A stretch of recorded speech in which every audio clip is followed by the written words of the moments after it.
Hello there, Geist. Yes, very mysterious. So, need to quickly finish setting things up.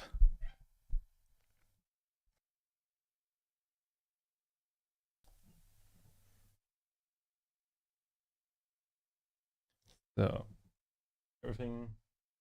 Okay, I think we're ready to go. So, hi, welcome everyone. Yeah, the LED setup is a little different today because of the Halloween stream. Honestly, I wasn't sure. Like, originally, I was thinking I would just deny the Halloween stream ever happened. But I kind of want to talk about all of the things I did for that. So, like, yeah, it did happen. Let's just break the fourth wall here. Yes, it did happen. I did do a Halloween stream and I did things that were not just playing Amnesia. Yes, but like because of that LED strip is not just like lying somewhere in the background. Yes. Also, wait. 1 second. Because it is the 3rd of November.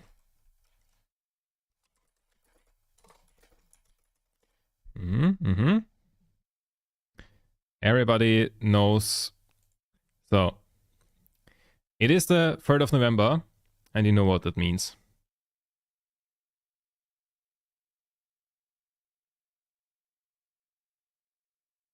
Nah, fuck that, we are listening to my Halloween playlist. Not on this fucking channel. Remember the 3rd of November. Yes. Ask me again for Christmas music a week before Christmas. Not now. Yeah. Get them. So, okay. A Halloween stream happened. A bunch of things happened there. First of all, let me start the thing. I programmed a shit ton of things. I always need to start it twice because I didn't fix the thing where it didn't allow me to connect the first time. Yeah, right. I should probably like comment out the thing where the bot always spams something in the beginning. So let me set that to. Wait, what? Okay. Now, LED colors. Oh my god. Copy pasta. Yeah, the LEDs might be a little too bright like that. But I also made an animation thing. The funny thing. Okay, I'm not reading out the entire thing. But yeah. The funny thing, one thing that happened during the Halloween stream. So I made a couple of cool like animations. Airfox Knight is an explanation for my comment. What the she said. Yes. I have definitely heard about that before. Yeah. I do know like the start remember the something of November. I have no idea where it's from though. Yeah. Anyway, so like I made some cool animations for the LEDs because I have this strip here. And there's another strip over there. And then yeah.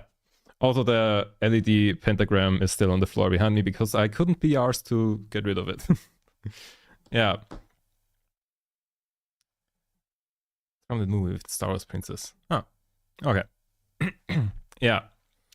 Anyways, I made some cool like animations, and the funny thing is, this one here is a toggle that just repeats that until I toggle it again. And a fun thing that I figured out during the Halloween stream,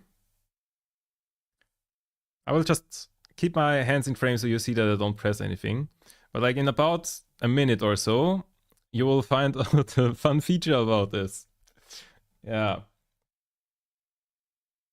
And I found out in the middle of the stream, and yeah. You'll see what I mean in a second. Also, I should probably like get the new overlay in here. Will either be a massive distraction or you'll learn to ignore them. Definitely this distraction part. But, you know, we're playing with stuff for now. Like, maybe I'll do stuff like that as a follow alert or something. That would, I feel like that would go hard. Like, someone follow, because I can very easily do that. The way I programmed everything, I can like trigger the LEDs with like alerts and like also through text chat and also like from my Stream Deck thing. Yeah. I'm just waiting for things to happen. Also, let me get the new overlay in here. Wait, actually I want that probably in a different scene so I can like easily port it into all of the things.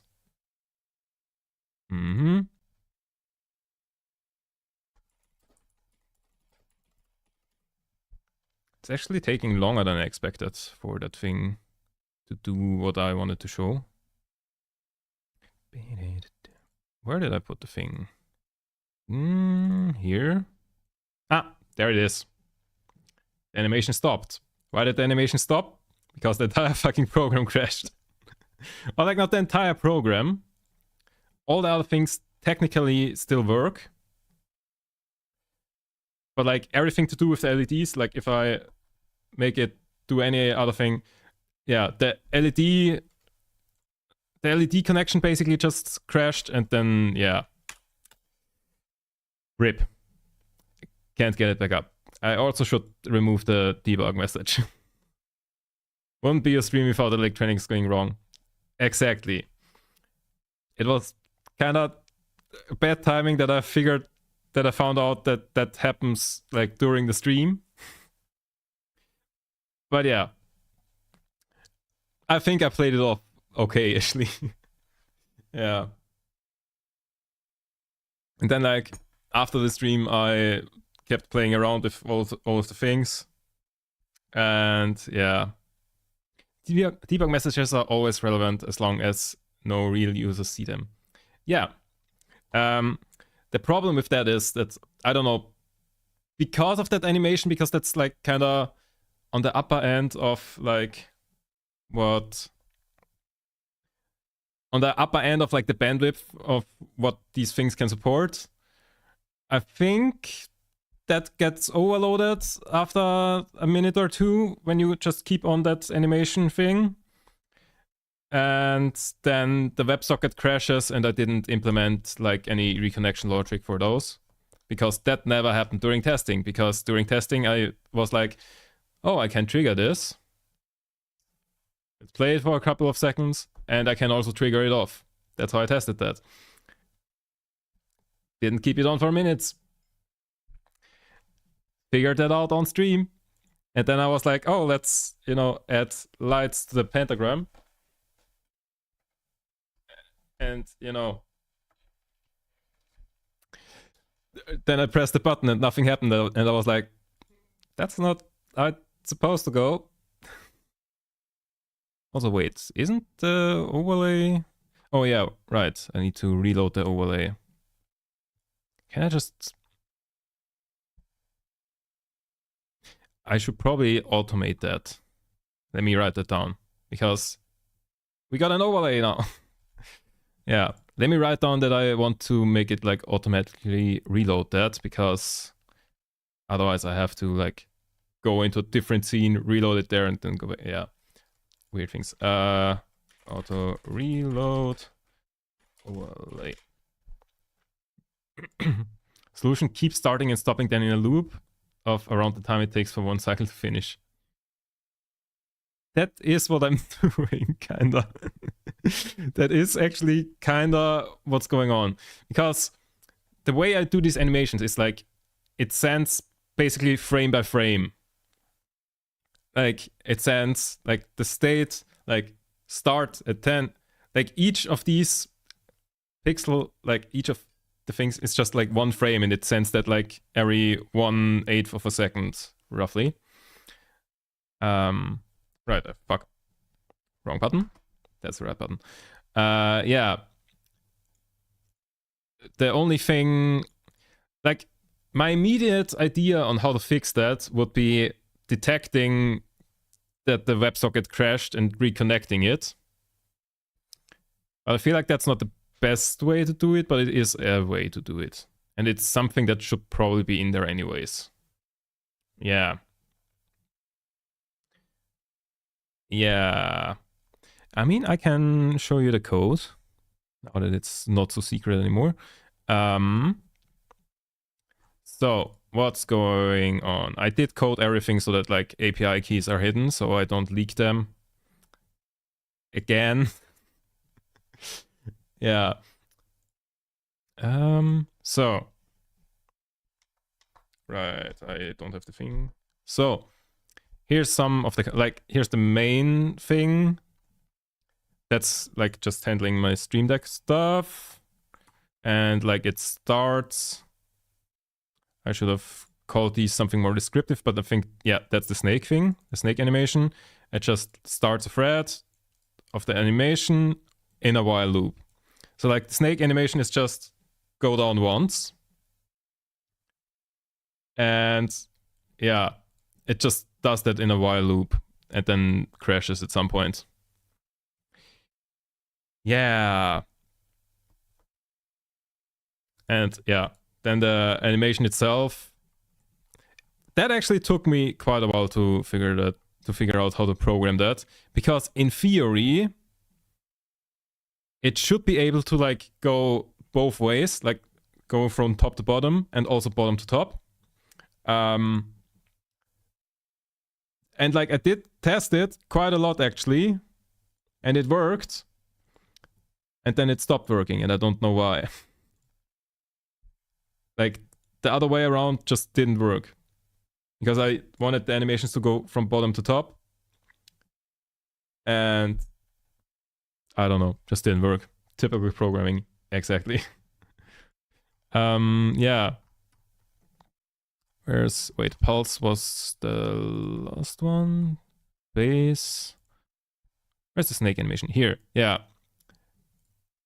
Very fun way to do this. And yeah, I think I went through like 10 iterations of this for loop to like, first of all, get it to roughly work, then get it to work exactly the way I want it to. So it has like, not like off by one errors on both ends, because I wanted, at the beginning, I wanted to make like the snaking part 10 LEDs. But like, I had some runs where I had like 11, some where I had 9, some where I had 12, or, you know, off by one errors on all ends. Then at some point I fixed that, and then I was like, okay, I want it to be able to go both ways. So like I can just like have a boolean forwards here, and basically just flip around the thing, and then it'll work. Except it didn't. Or like it did work, and then it didn't. Yeah. You've clearly hit some kind of overflow. Yes. I'm not exactly sure where the overflow is happening, but like somewhere. Because the thing is, basically what it's doing is like figure out one frame, like which LEDs need to be in which state, send that over, and then sleep for some delay.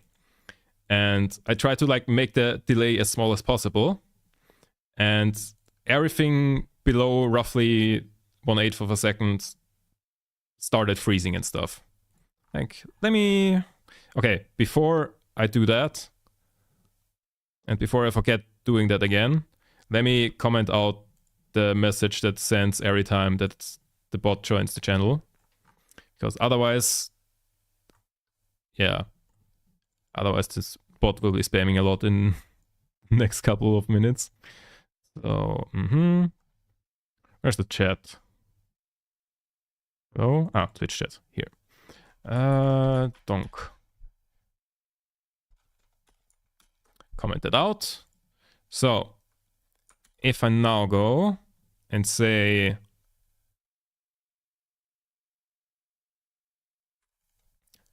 let's say it should be twice as fast as it was the last couple of runs. So, turns off. So I reduced the delay from 1/8 of a, wait, was it 1/8? No, it was, it was 80 frames a second, not 8. Yeah, okay, never mind. 1/80th of a second. But basically, if I now start it at double speed, where's the button? Here. Wrong button. This speed, then this happens. Yeah, that's not. It's supposed to be twice as smooth. It's very broken. Yeah, so there's some. So clearly we are like at the limit of like what it can do. The way I programmed it. So that's probably like slightly above the limit or something. So maybe, okay, actually let me test. If I make it half as fast, and also let me turn down the brightness a little bit, because I did turn that way up for the Halloween stream, so we had a bigger contrast and everything. Also, I need to reload the overlay. Anyways, so starting the snake animation. I don't even know in which scene I'm currently in. Let's just say this one. Get back to the overlay. Refresh. Get a debug message to count how many times you've iterated and see. Yeah, if it's like an 8-bit or some, if it's, you know, one of the important numbers. That's a good idea.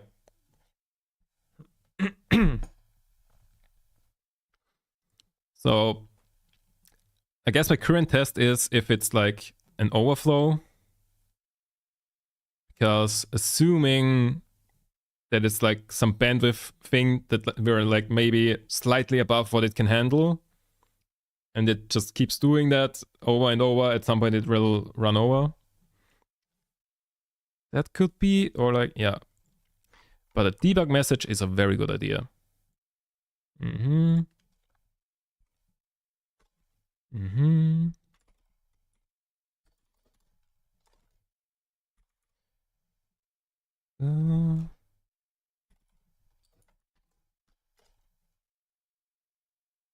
Mm-hmm.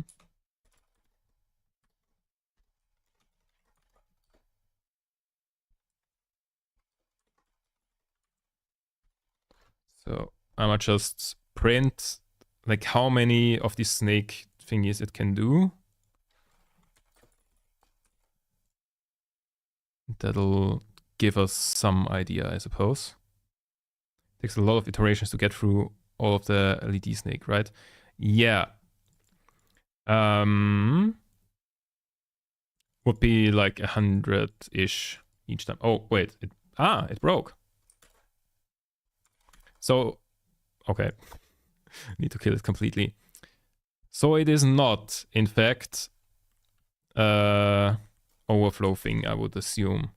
Because that was like half as fast right now. And it seemed to have crashed pretty much the same at the same time. Interesting.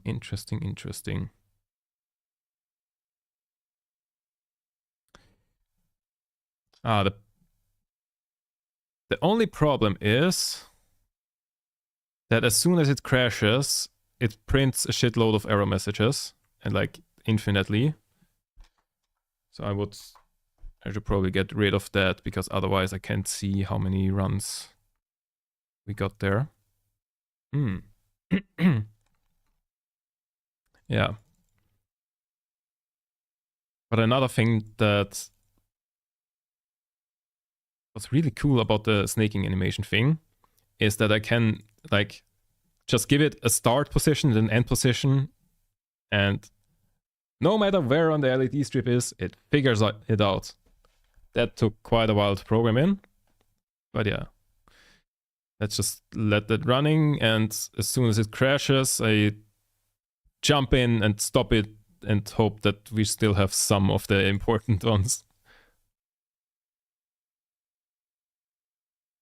In the meantime, yeah, I also made some other stuff.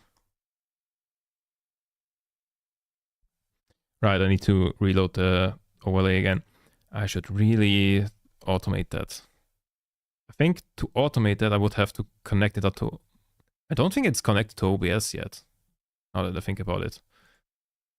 Like, I connected so many things up to that program, but I don't think it's directly connected to OBS. Because, like, we have Twitch chat in there, we have Twitch alerts in there. We have this Stream Deck thingy here going into StreamerBot, and StreamerBot relaying the information to the program. We've got the LEDs in there. I've got so much stuff in there. Yeah.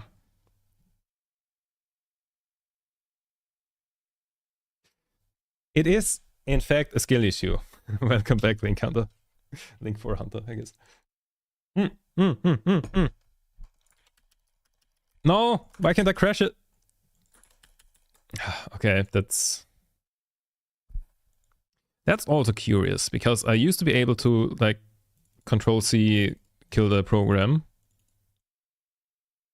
Like, even for that crash in particular. Okay, maybe I need to get that somehow out of a try except thing.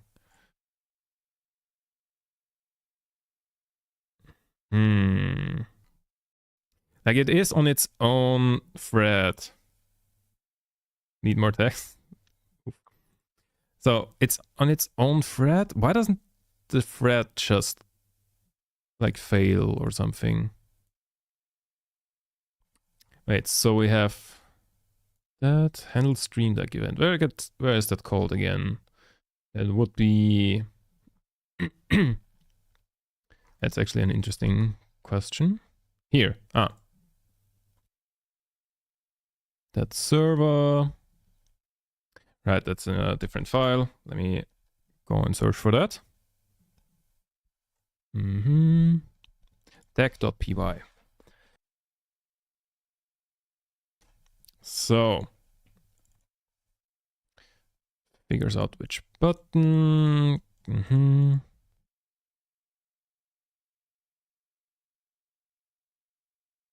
Callback, create task.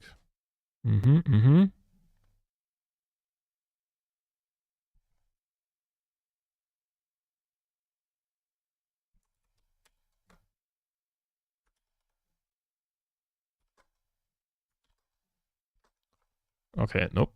Wait. How am I calling the function again?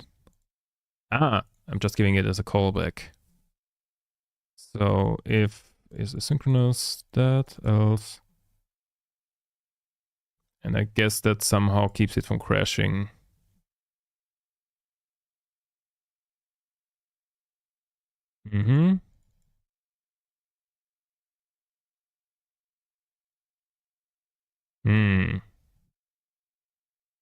Do I have a try except in here?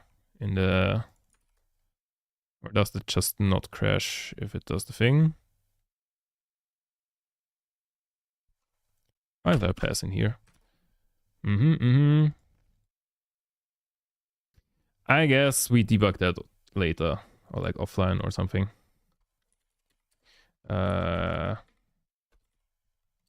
Make. But a new kickstand for my mountain bike. The bolts he gave me too big. Oof. Just duct tape it to the side. It's gonna be fine. Or hot glue it. Hot glue is the solution to everything. Or solder it. Works well for everything I solder. Yeah. Anyways, so we have that crash going on. That's something I need to fix at some point. Go back. Let's reload the overlay. Right, overlay is in here.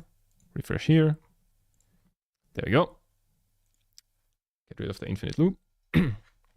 Luckily I do the thing. Very nice. So let me just throw that one on here. Also, there's quite some delay between me pressing a button and something happening. So there's probably a better way to do that, because like if I'm pressing buttons on here, then the software from this thing relays or like calls a function in StreamerBot, and that StreamerBot function does like a UDP thing that then gets caught by the Python script. And I feel like we can probably like eliminate 1 or 2 jumps there. But I haven't figured out how yet. I just found a way to do the thing. And now I guess it's time to figure out how to do it better. Because there wasn't really a WebSockets API thing directly on the deck. But I'm sure there's some better way to do this. That like, because like there's like a 4-second delay or something between me pressing a button and things happening.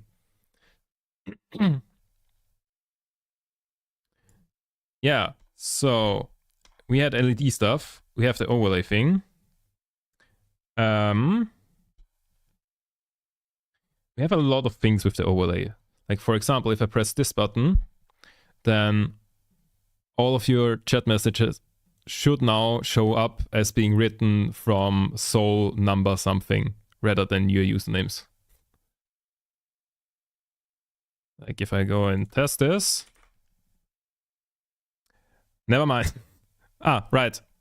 Only applies to everybody who already chatted. In my case, I'm Spirit 001. Because I might have, you know, I might have had a little fun and like hard-coded some of the numbers, but most people get a random number. Some people, not so random. Yeah. So we have that. And I also have the curse button, which didn't work. Yeah, it doesn't work. Like when I tested it, it worked. And then on stream, it didn't work. And afterwards, it also didn't work. Let me... Let me throw that over here. So in theory, what the curse button should be doing is basically, okay, I have another button that basically demonstrates what it does. All your messages should turn into something like this. Rather than, like, it detects that you wrote something and then replaces that with like one of like 5 pre-written messages. Like I also have a button that like just spams a couple of them. But yeah, in theory, it should also replace mine, but that broke.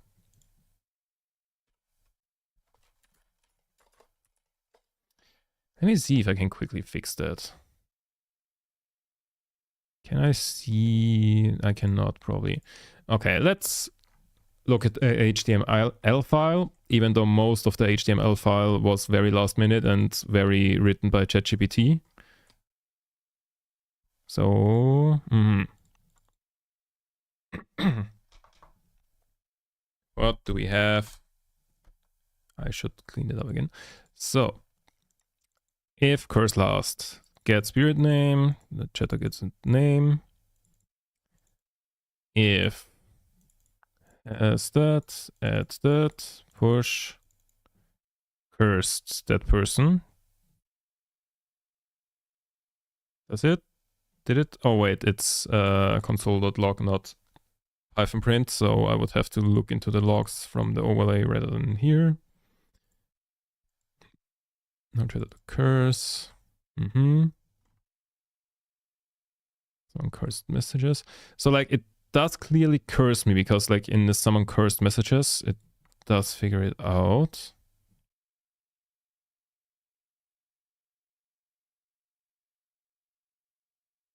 I see.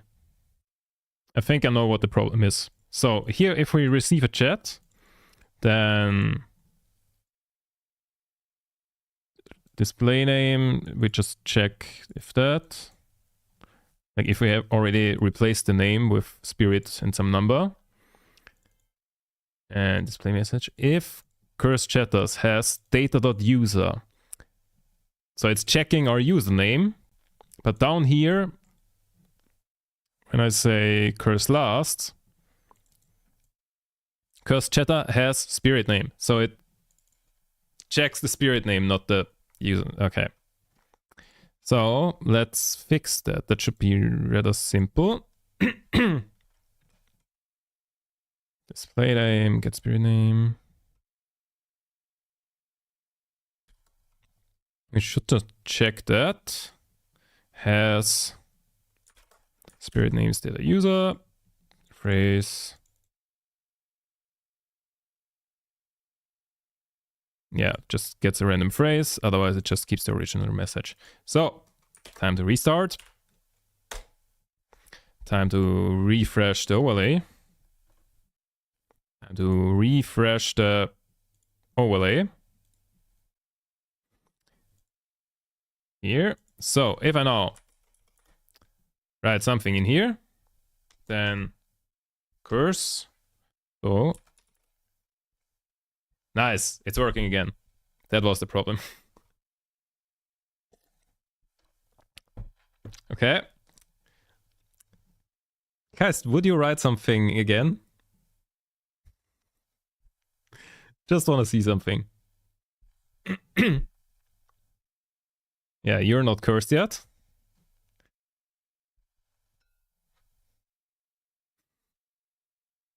You might see something very funny. Yes, master. Okay, thank you. As I said, I might have had a little fun. Ah, yes.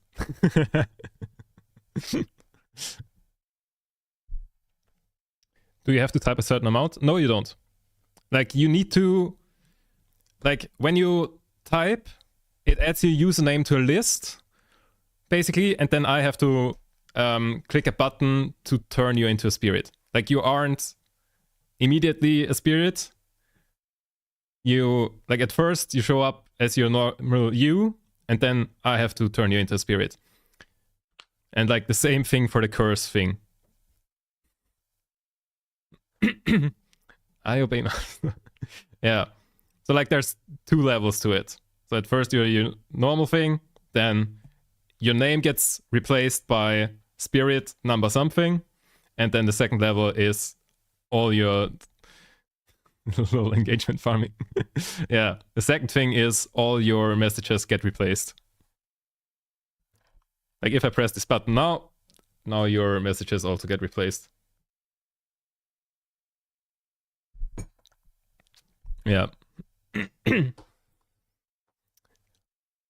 And yeah, your name just gets replaced with spirit and then a random 4-digit number. And I might have hard-coded some.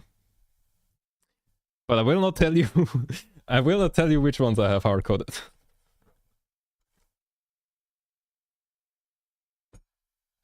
But you know.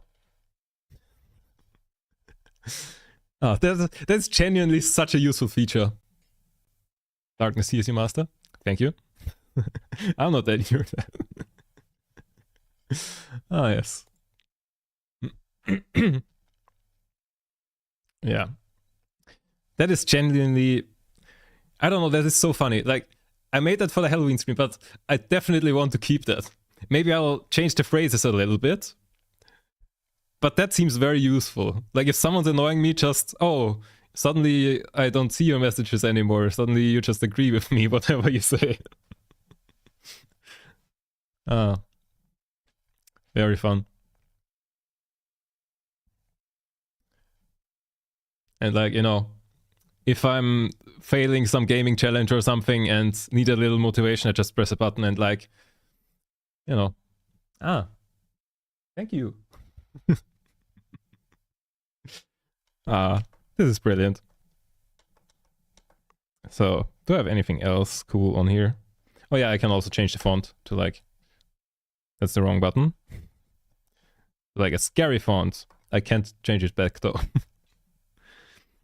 Also, all the curse stuff is not persistent, so as soon as I restart it, everybody will be back to what they were before. I should probably make that persistent.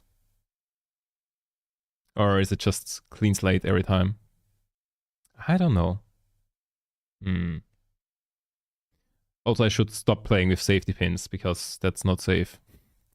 But like, they're on my desk. because of reasons. And I just fidget around with everything that's on my desk. Yeah.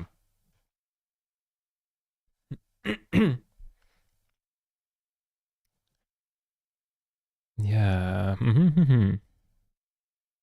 Was there something else I wanted to implement? Nope. Oh yeah, I also wanted to show off how the like AR costume worked.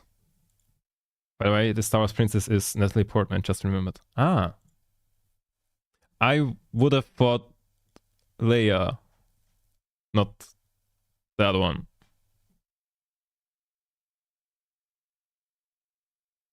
Which Star Wars princess was not Natalie Portman? I don't remember. Yeah. Padme. Huh. Ah, okay. Fair enough. So yeah, I might just keep the overlay like this.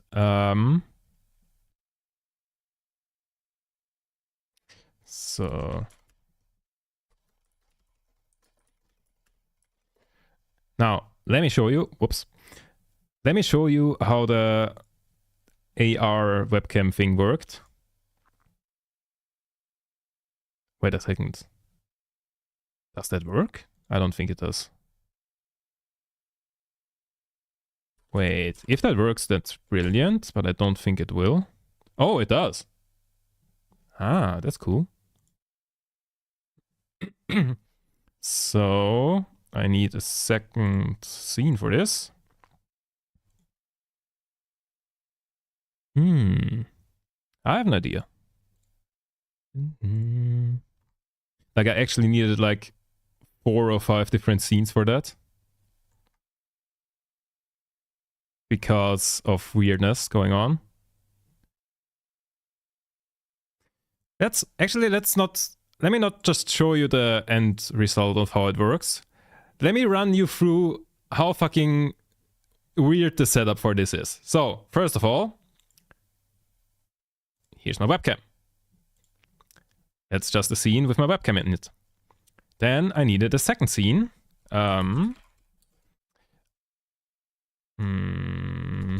Let's call that temp cam 2, which is literally just a scene that has the scene of my webcam in it. Why do I need to do that? You will see in a second. Because we need a third scene that has the scene of my webcam in it. And here, what we will do is I will swap to that so you can see. So we have webcam, then we have cam 2, that is cam 3, and here we add a filter, NVIDIA background removal. Let's not add that yet. Let's first stop the virtual cam and just say output is, that's the program default. Yes. So this is what the overlay sees right now. Oh god, which is just everything. Let me create a scene. AR merged or something. So in here we throw, what do we throw in here? Let's just throw in here the main cam scene, like the main scene, and then we throw in here or like window capture, AR overlay, and that's the wrong window. Wait. Where is it? Hello, I want this. Hello? The fuck? Can you... Python. Here it is. So... well, of course, if I just activate that, so like, if I just do this, then you only see the... oh god. First of all, you only see the overlay, and because right now I'm feeding it back.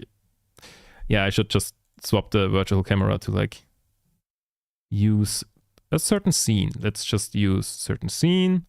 Let's use face cam first. Connecting to chat. Did my OS just crash or what? No, all good. So if I go in here, you only see the overlay. Okay, so that's only the webcam. So let's also throw the face cam in here so we can see that. So currently, you only see the overlay.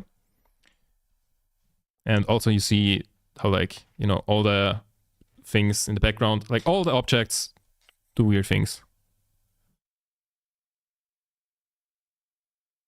Ah, we've got another bot in here. Wait, no, I need to go into the main scene for this. Because this is genuinely fun.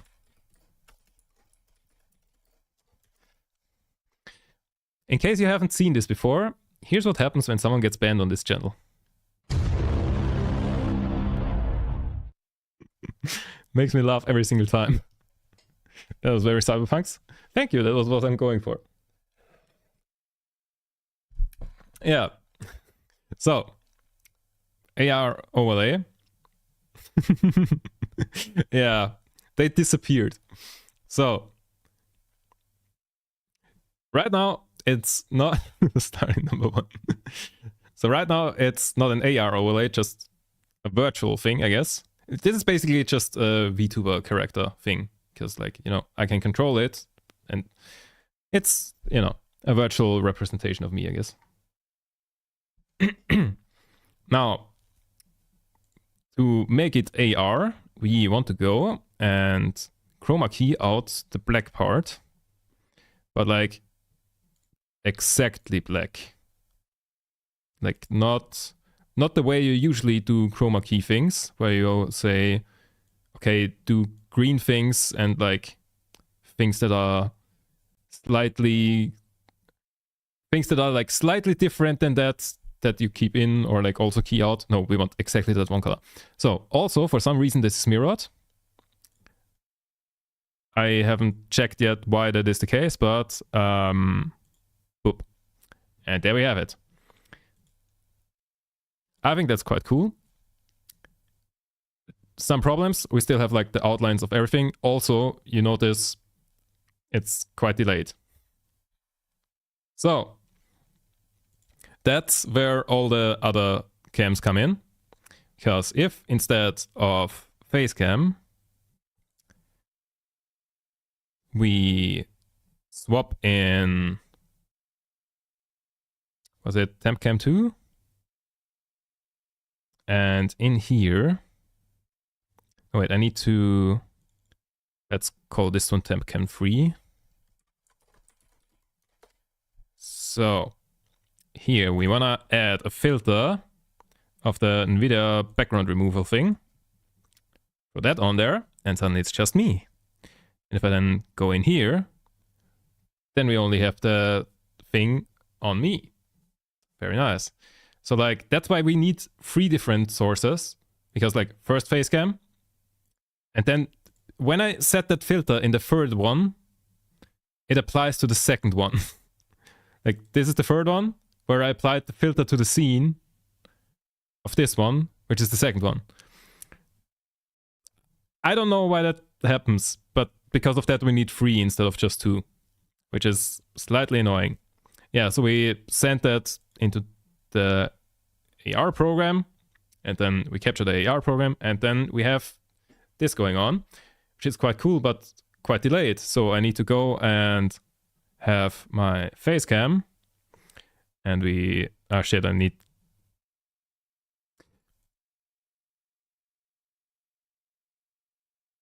wait, I did something wrong. I think I found a way to make it better. So let's say that is the third one. We sent the third one in there, and I think we can remove the filter from the second one then. which leaves us with face cam. Second one. I might have just found a way to make it easier. Because I don't think you need the second one then. Okay, wait. Let me remove the third one. Face cam. We apply the filter to the scene, not to the source. Which means... Whoop. We send that into the overlay. And there we go. Yeah, and then we have this thing going on. No, we do need a third one. Because I need to delay the face cam.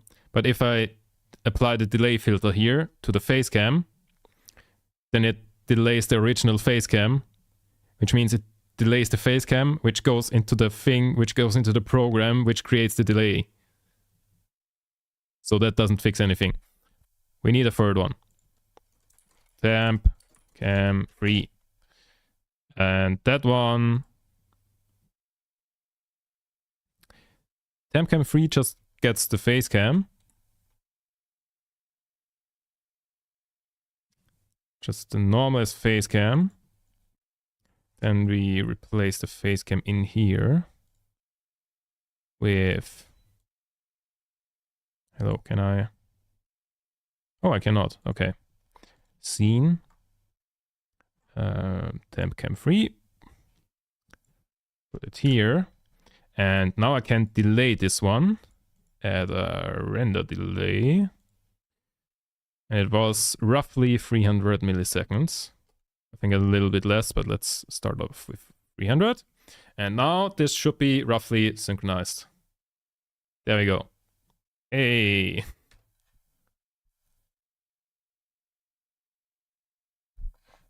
Also, it likes to claim things that are near me as me. For example, my microphone right now. Yeah. So that is quite cool. Yeah. Also, we can basically send the main cam. We can't do that with the main cam.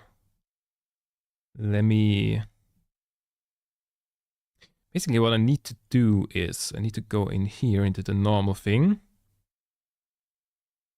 And I need to copy the transform of that. That's quite impressive. Thank you very much. Surprisingly, that was the easiest part. So let's transform, paste transform. And then I need to flip it again. And boom. Except now I have the same issue. Main cam delayed. Wait, I just realized. Okay, never mind. All good, all good. So main cam delayed. We just add main cam in here. Main cam. And then we use that one in here instead of the main cam. Main cam delayed. Like this. And then we can add a delay here. We can add a delay here of roughly 300 milliseconds. And now we have that thing. Hey. And now that should also have like the overlay and everything, except that I can, like the AR overlay is now over the overlay. But that's okay, because the overlay would be around here. And that's not where I'm typically at. So yeah, now we can use that. The only problem with this is, if I'm here, like that should be roughly synced up. If I'm doing that, then you will hear the clap and then 300 milliseconds later see the thing. Like when I'm talking, I guess it's not so bad because you can't really see my mouth anyways with that overlay on. But, you know, I don't know. We do have this now. I don't know how often I will be using it, or for what, or why, or whatever. But we do have this now.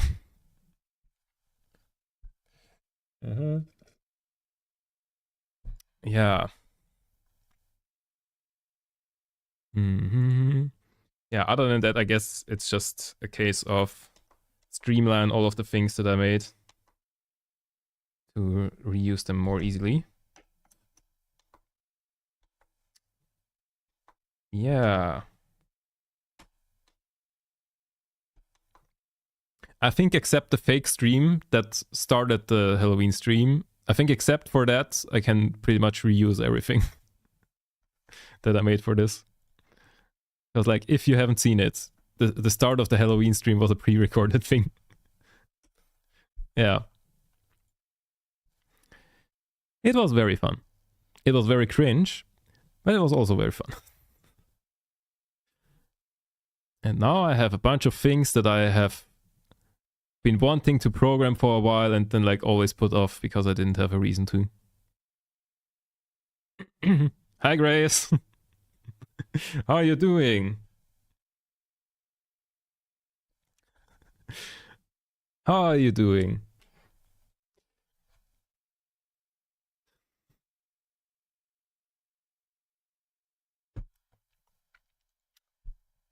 How are you doing? Ah, yes. So, I don't know, should I just use this one more? Oh yeah, you're still cursed. I also have an undo button for the curse, but it only removes the last person, and that don't... Wait, can I stack this? No, I think it only removes the last person and not like the last person from the list, but like it saves last person as a value. So I can't like spam the button to like uncurse everybody. Hello, where's the curse last? Uncurse last, okay. Cursed history.pop. Oh, I can. Then if I just spam that, then everybody should be uncursed. So if I think I cursed myself first, so yeah, that comes through. Very nice.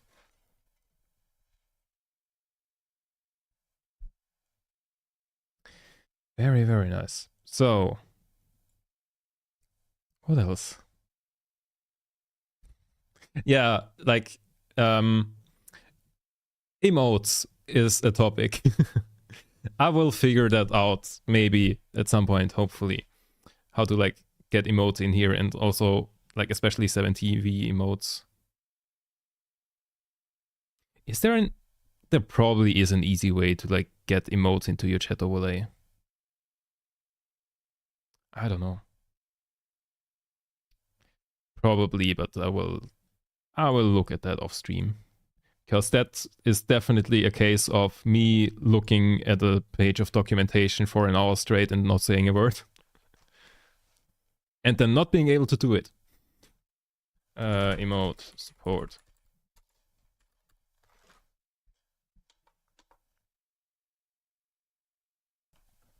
Yeah. I also need to like relabel all of the things on my Stream Deck thing because now there are like 50 more buttons on 3 different pages, and most of them I just don't need. But this one is fun. There is so much delay on that. Yeah.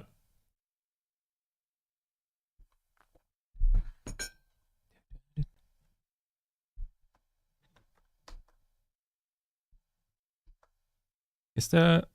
Okay, like the red from the pentagram slightly shows up. Also, the pentagram is a little deconstructed. Yeah. Oh, funny story actually. So, 2 days ago, when was the 1st of November? 2 days ago. Yeah. So, I was woken up at the unholy time of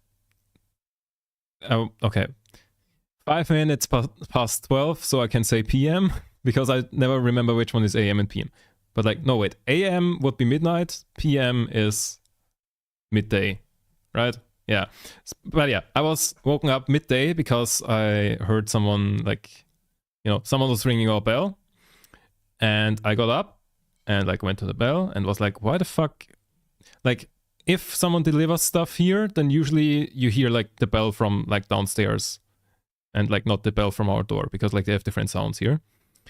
And unholy time of midday, fucking students. Yeah. Caught me there.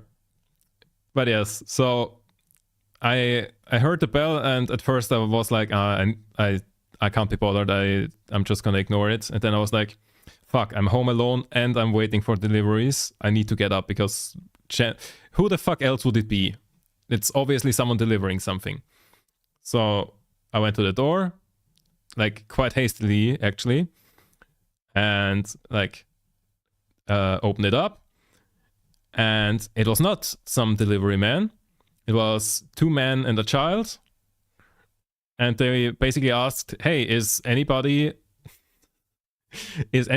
in this house like Ukrainian or Russian? And I said, I have got no clue. I don't know anybody here. And then they were like, oh, that's unfortunate. Can we like still give you like this handout thing? And I looked at the handout thing, and it said JW. And I said, no, thank you. I very much would not like to have that. Yeah, they were Jehovah's Witnesses, which is weird because like I've like never in my life. I don't think Jehovah's Witnesses were ever at my door before. Yeah, and like basically after I closed the door, I was like, shit, I should have invited them in and like shown them the fucking LED pentagram on my floor. Because that was on November 1st, and at that point I like didn't take anything down yet. So that would have been very funny. Or I should have like worn the pentagram sweater. Wait, like right here.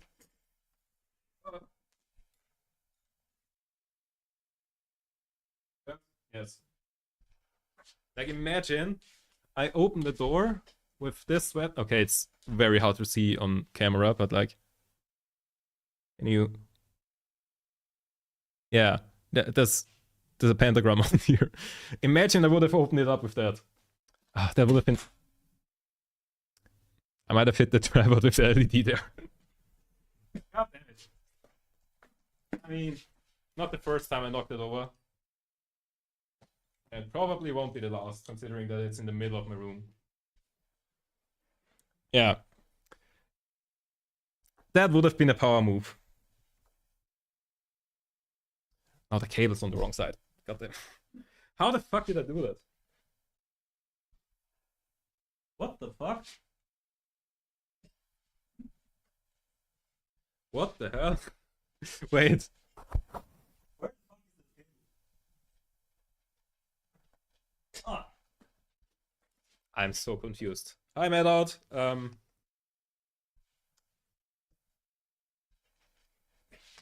What the hell?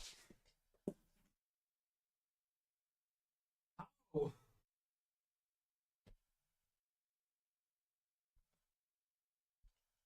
Ah, there it is. There it is. I don't know how I managed to get the cable tangled like that. But I did.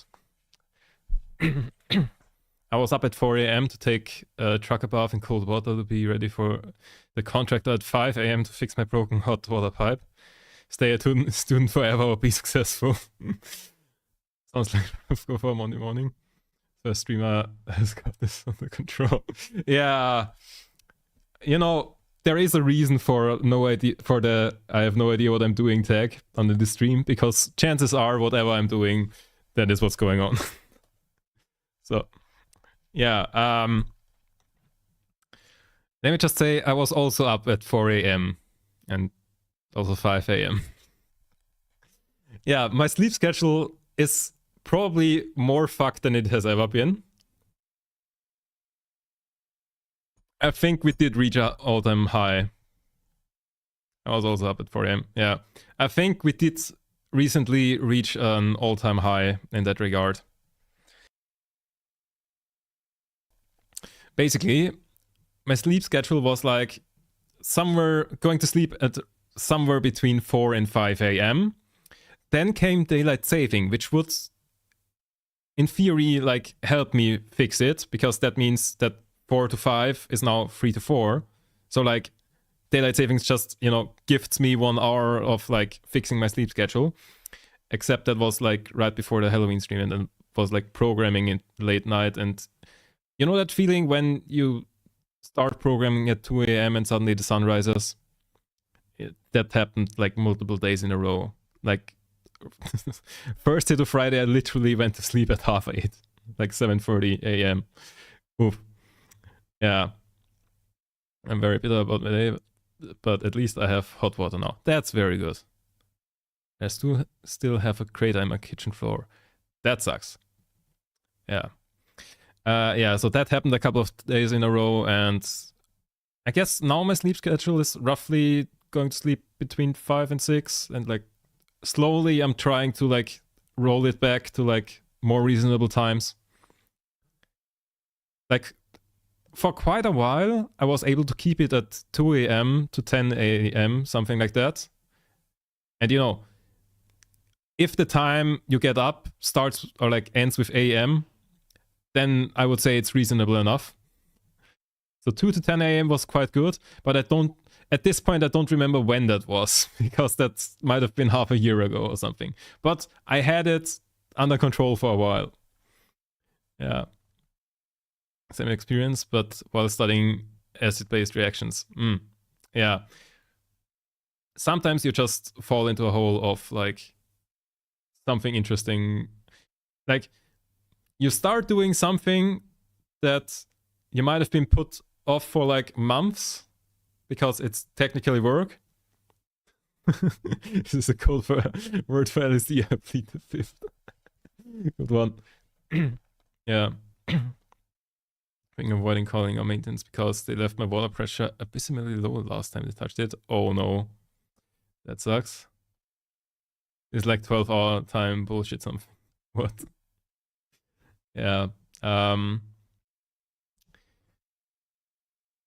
What is this 12-hour time bullshit? Yeah. I don't know. I mean, I did say before that like the 12-hour time thing is something, I wouldn't say I agree with Americans on that, but I would say that they do have a small point, because I think I only need like 12 hours. Because the day starts midday, then we have 12 hours. 13 o'clock is 1 p.m. Just say that it's 1, 2, 3, 4, 5, all the way to 12. And then everything past midnight is just bonus hours, because time doesn't make sense in that time. Because whatever happens after midnight, just the flow of time then doesn't make any sense. The water pressure, small water bill, I take it. Slow can barely. Yeah, that sucks. But yeah, as I was saying, it barely makes any. Yeah. So like time after midnight just doesn't make any sense. You start a programming thingy at 1 a.m. and suddenly it's 6 a.m. Doesn't make sense. Let's just keep time from midday to midnight, and everything beyond that is just bonus. Let's just not even try to put that into numbers. Yeah.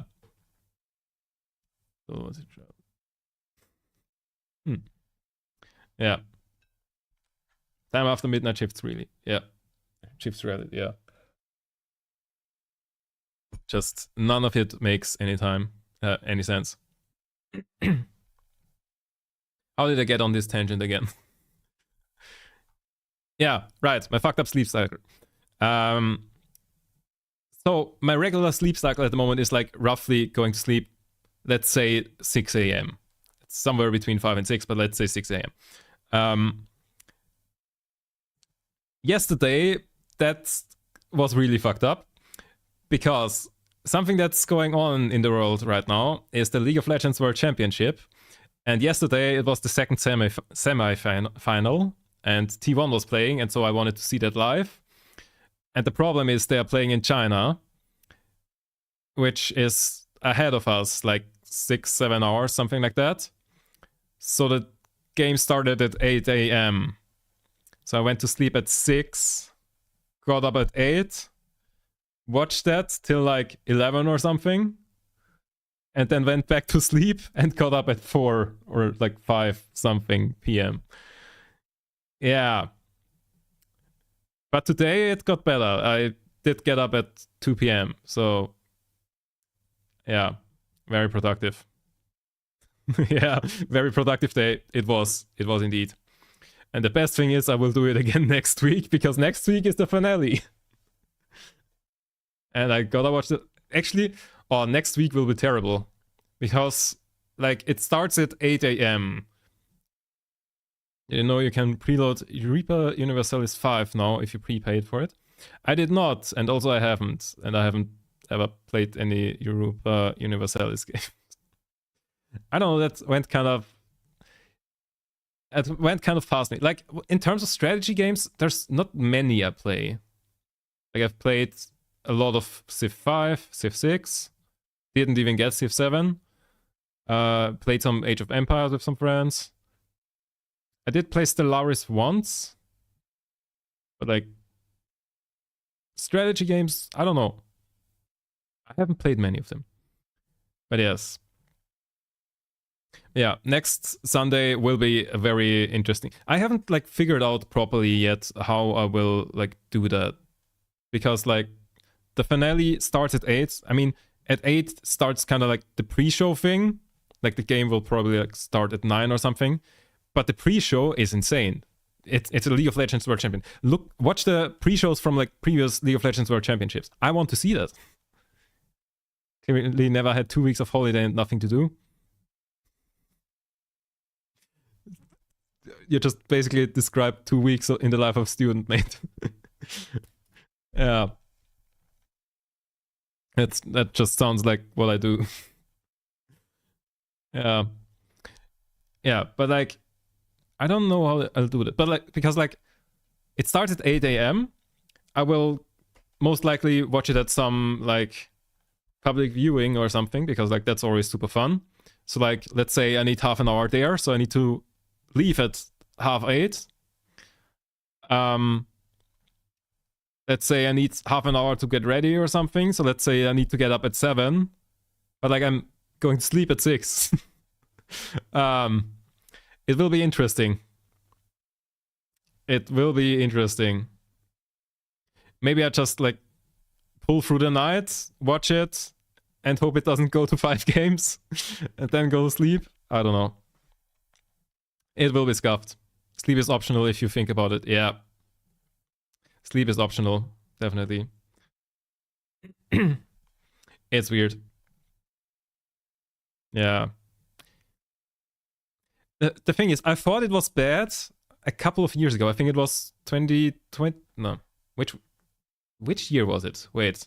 Last year it started at like midday, like 1 p.m. or something.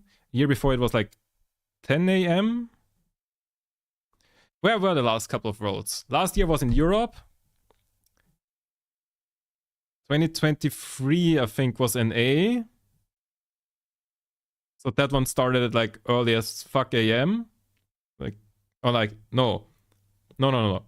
Last year, I think, started at midday? No. I don't remember. No, I think last year was like 1 p.m. The year before was 10 a.m.-ish. And the year before that, it was in Korea, I think, and it started 1 a.m. And I thought that was the fucked up one in the lineup. Because what happened there is, I was at a concert until like 12 p.m. Is 12 p.m. Until midnight. Speak German. Okay,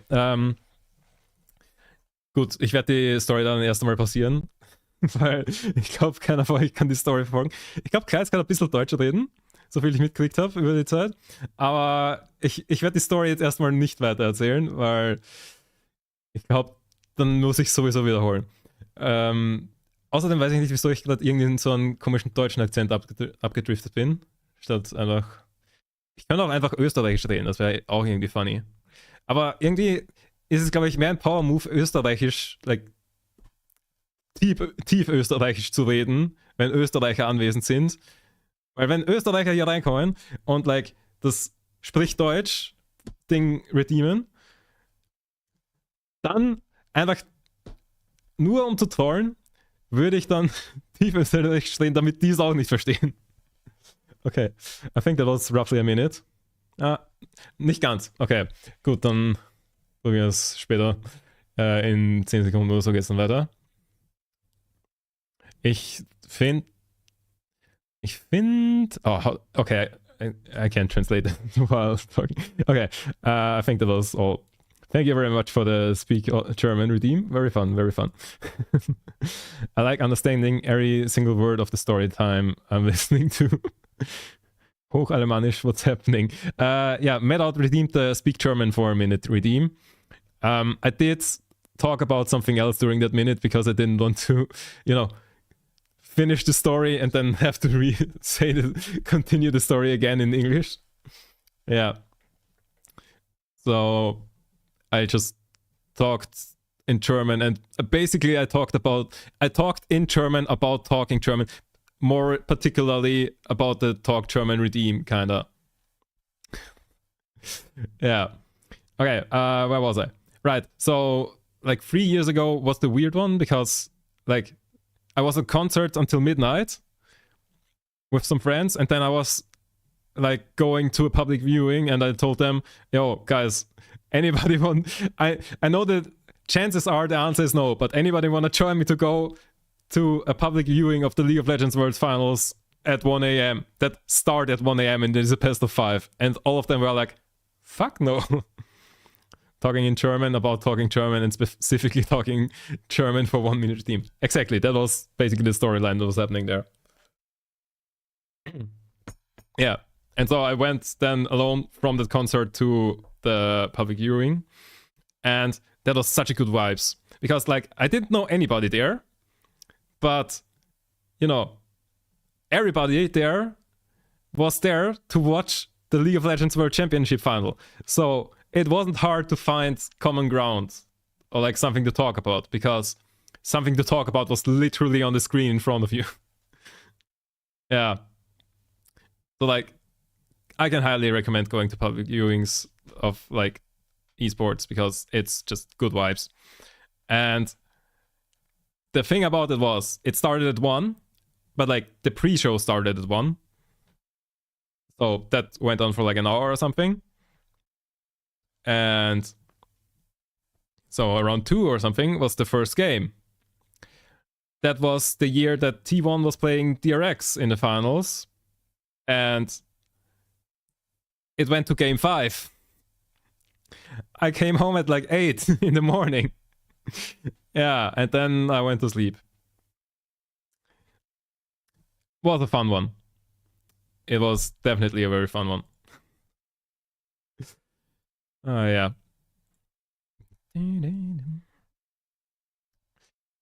So I thought that was gonna be the weirdest one for a while, but this year the Worlds are in China, and I don't know why like the times are so different. Because like 3 years ago was Korea, and that was like starting at 1 a.m., which I guess sucks for the Europeans who have like normal sleep schedules, but would have been great for me. And now like it starts at 8 a.m. The fuck? Because like, okay, I mean, China has like 4 time zones, right? Or am I getting that wrong? Does China have only 1 time zones? I don't remember. Oh, time. Oh, they are all in one time zone. Okay. UTC +8. South Korea time zone. And they are GMT +9, which is the same, I think. Oh, UTC +9. Okay, so like 1 hour difference. So if, China would have done the same starting time for them, then it would have been midnight for us. That would have been brilliant. God damn it. Yeah, now I'll just sit there on maximum 1 hour of sleep. And yeah. That will be interesting. Yeah, midnight is much better starting time for an event than 8 a.m. That said, I don't think that many people will agree with me, especially considering that it's a Sunday. Because like if it's like a Thursday or something, okay, then it's also no.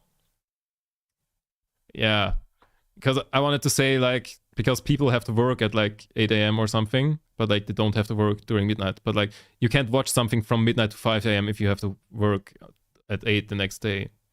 Well, you can, but it's a bad idea. But it's a bad idea then to watch it at work, probably.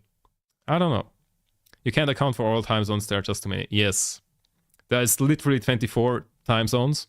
So, gotta pick a time for like the major ones that you're worried about. So like in case of League of Legends, it's just, the major ones you worry about: China, Central Europe, and North America. So if you started at Central European 8 a.m., that would be like 5 p.m. something for China and midnight for NA, roughly. Like, I mean, NA is like 4 different time zones, so... It would be midnight to like 2 a.m. Wow, Americans are even more fucked with this one than we are. I mean, for me, the American times would be brilliant. But like, that's just a general thing. I'm kind of like living in Northern American time zones. But yeah. Always go for the ones where you're at peak performance in, unless it means you miss NA time zones. Yeah. I mean, NA time zones are important for like League of Legends, but I think of Europe, China, Korea, and NA is most likely the least important one. Because like, I think China and South Korea is definitely the most important time zone for like League of Legends, because the viewer numbers there are insane. Because what is football for Europeans is League of Legends for like Koreans and Chinese. Pretty much. Like there, it's like an actual like big thing. Like if I told my mom I'm going to a League of Legends public viewing, she's like, what the fuck did you just say to me? If someone in South Korea tells their parents I'm going to a League of Legends World Championship public viewing, their parents are like, without me? It feels like. And EU is the one that gets you sponsorships if you speak English, so fuck the rest. Kinda. Yeah. Like... yeah, like the big sponsors for Worlds are like Mercedes-Benz and Red Bull. And also MasterCard, I guess. Like those are like the 3 biggest ones, I think, that are like connected to everything somehow. So like, very Western. But I feel like, in the actual like stadiums, they probably have like all the Chinese companies doing the advertising, and like on the Chinese broadcast, they probably also have like Chinese companies doing the thing. And like, I think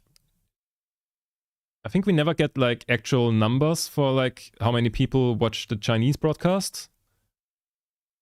That like every year it's just, okay, we've got millions from NA, Europe, South Korea, but we don't have numbers for the Chinese one. But like it's probably about as much as like all the others combined. That's it. Well, I don't know how the viewer numbers would look like this year because the World Championship is in China, so like that would probably boost them. But then on the other hand, before I continue, does anybody here care about the League of Legends World Championship and has not yet seen like the knockout stage games? I might just give you a minute to speak up. Otherwise, I will continue with some spoilers. Not at all.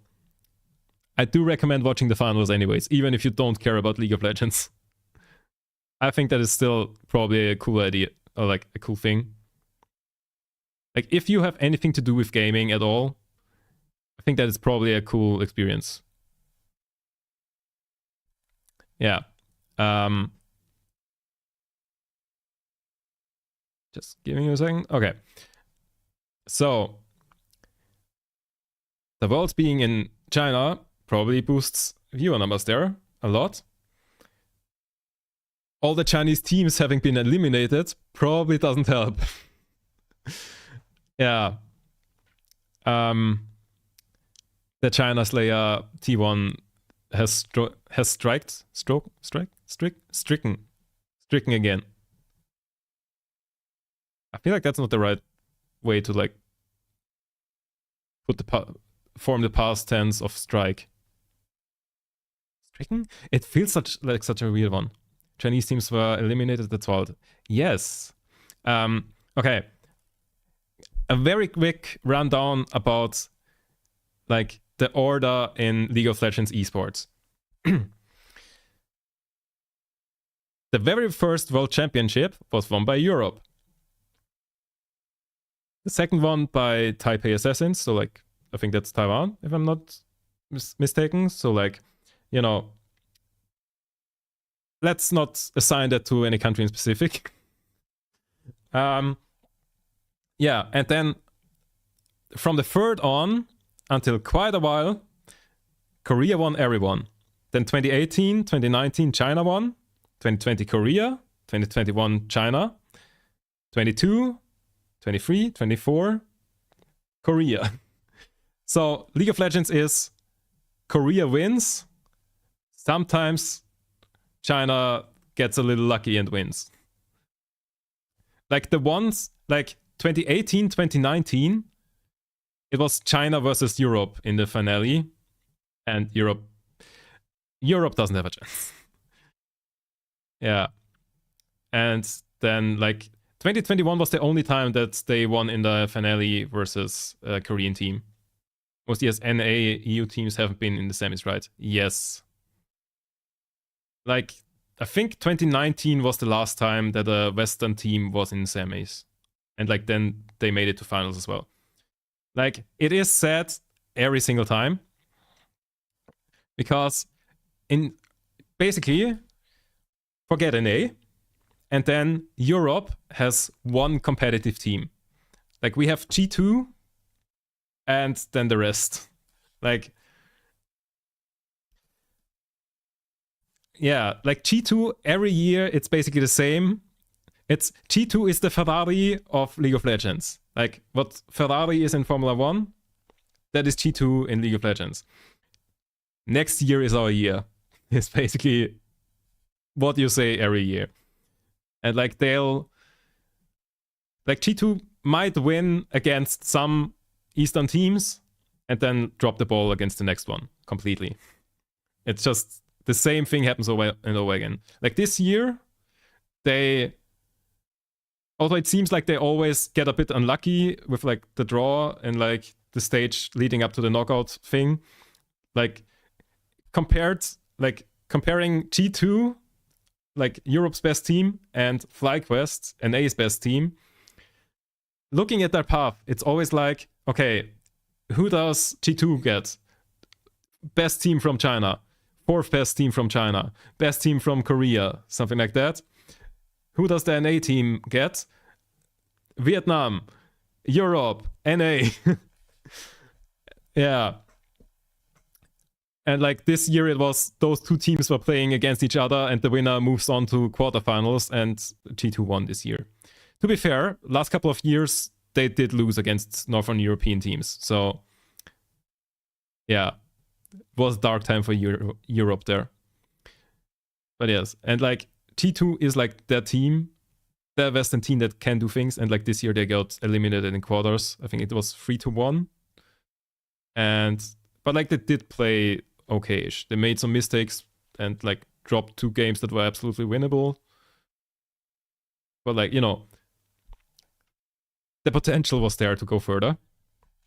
That said, they would have played T1 in the next round, and yeah.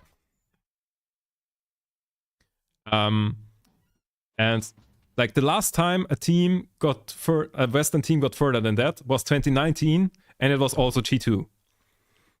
And the year before that, it was Fnatic, another European team, and who also went to the final. And yeah, also lost. And I think they also had like some of the same players as Fnatic, as G2 had the next year. I think 2018 Caps was in Fnatic, but I might get their year wrong here. Team history. Yeah, until 2018. So like, you have G2, and then you have where the players came from who went then to G2.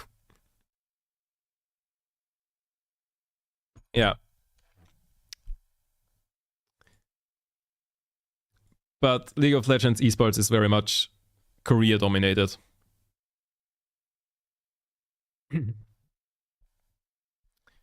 Yeah. How did I get an attention towards... Oh yeah, sleep schedule. Yes. Just warning. I actually kind of wanted to like monologue for a couple of hours on Saturday about League of Legends. I guess that's been sort of taken care of. Maybe I'll still do it again. More in detail. I don't know. We'll see. But yeah, today I kind of wanted to talk about, you know, the things I coded. Yeah. What did I want to do? I mean, we could implement some new features. I was also thinking about the LED strips. I probably want those.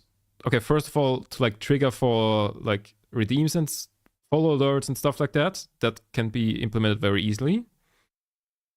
And then next, it would be cool to like be able to on the fly make adjustments, because like right now I need to restart the entire program every time I change anything about them. I did have a project a while ago where I was able to make on the fly adjustments. I should probably look into how to do that.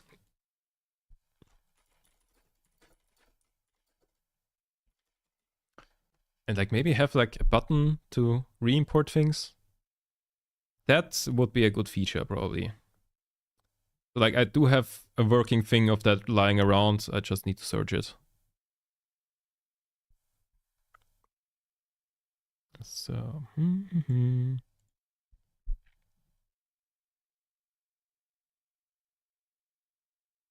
what else? I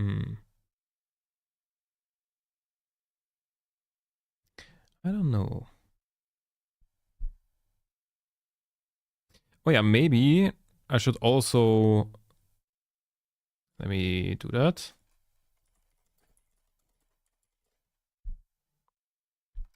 Maybe I should also somehow integrate... Where is it? This thing. Like the old overlay into the new one. So that we can still have like the drawing grid and stuff like that. And all of the stupid commands. I don't know.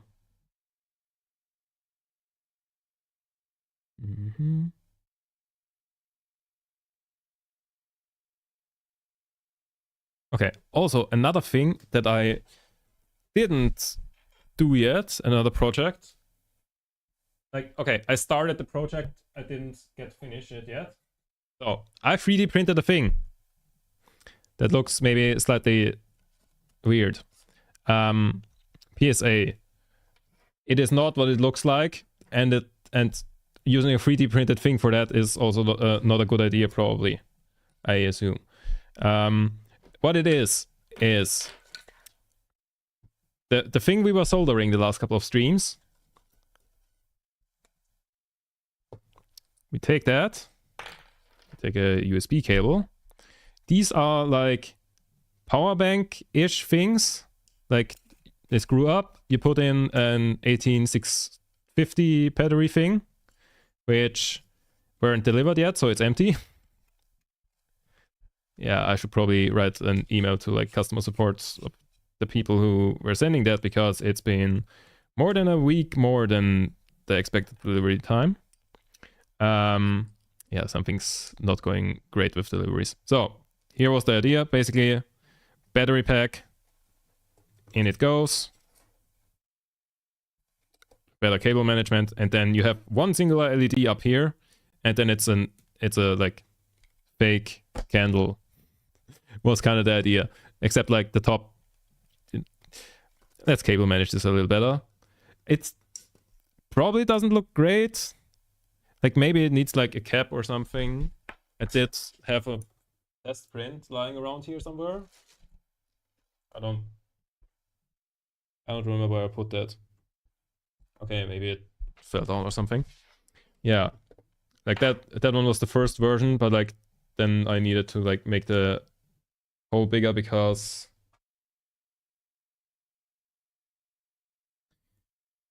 like all of the components did fit, but it was kind of a tight fit, so I felt like probably better to like change the design a little bit for the second one that I 3D printed.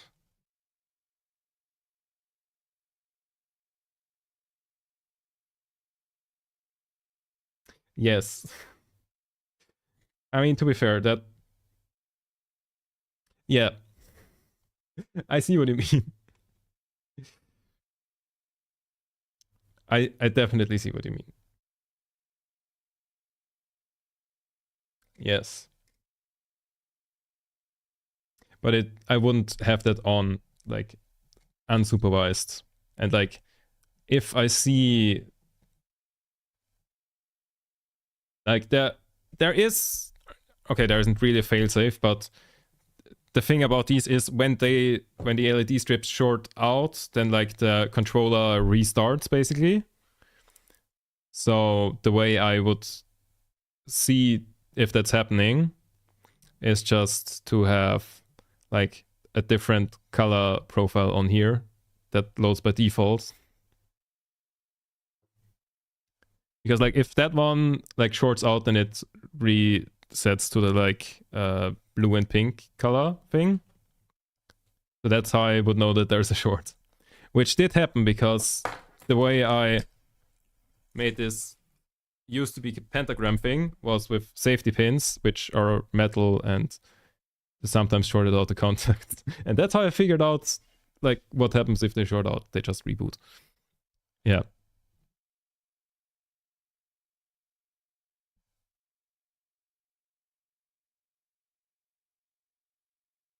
That is correct. I haven't, but I do know what happens when lithium batteries go wrong. Yes. I should probably protect these things better.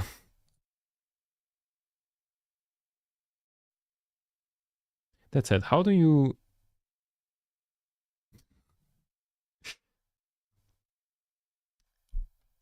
How do you do this better?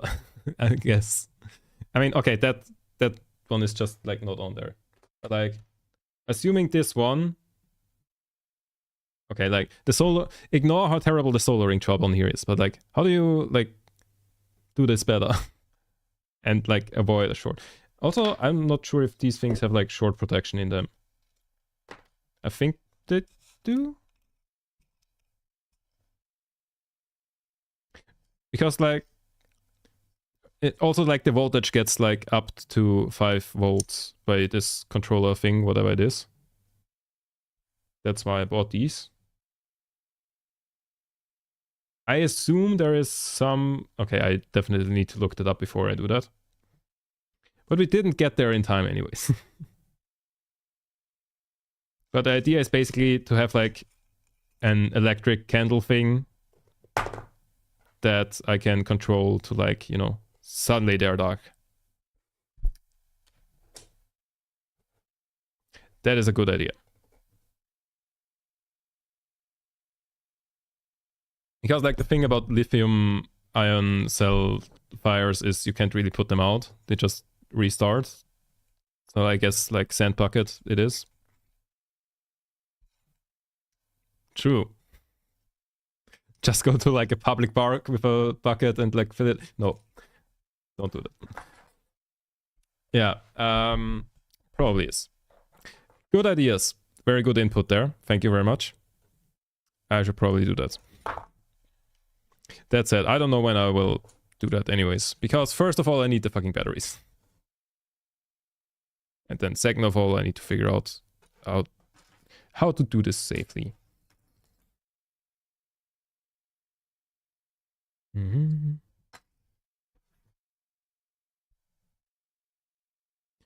Also, who the fuck puts the 5 volt and ground directly next to each other? So like when you solder something to it, that it has the highest risk of shorting out.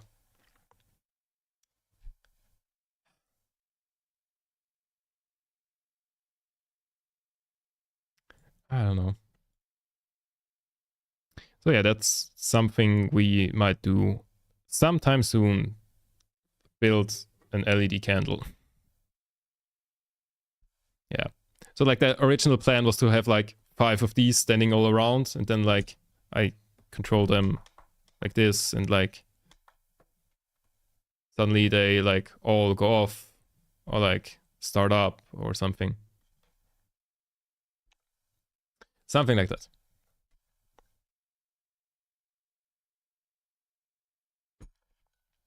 I don't know. Also, I don't know where I would put them now. Like maybe on my like wardrobe or something. Or like just on the floor. Just on a pentagram on the floor. I don't know. I don't know. Also, I'm once again fidgeting with safety pins, which is not a good idea because I've been doing that for the last couple of days and I kept stabbing myself with them. But they're very, like, they're...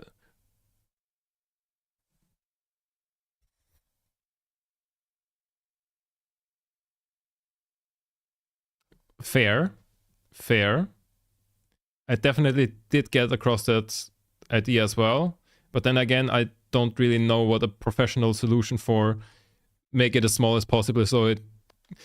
Or like, I didn't find a different solution for getting 5 volts into this wirelessly. Like into this space. Into as small as possible space. Like the solution I found is basically these like power banks that are powered by 18650s, which already sounds fucking sus. Because, you know, 18650s are like 3.5 volts or something. And that looks weird. What's a Liffy?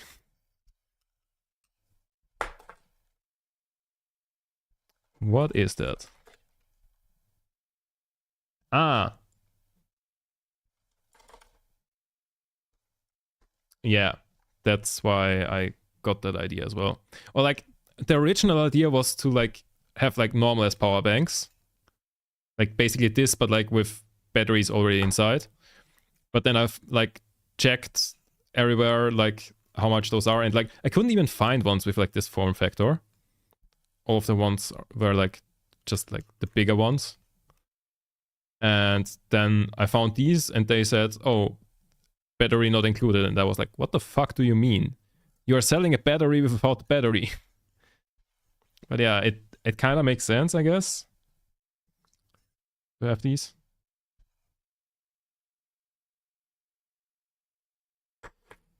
How expensive are those?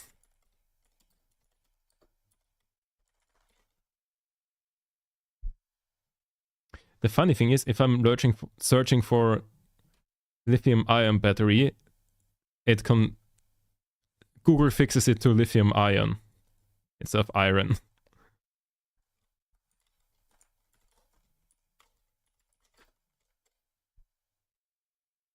Lithium iron phosphate battery.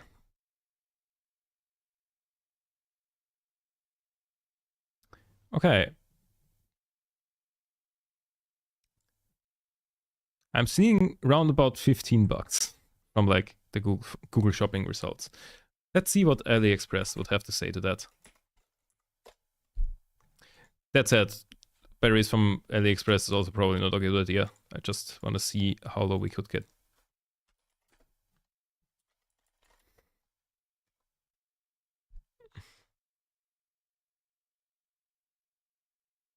Fair.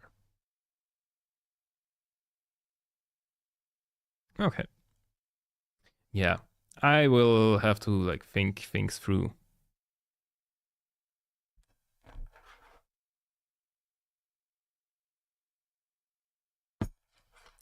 Yes.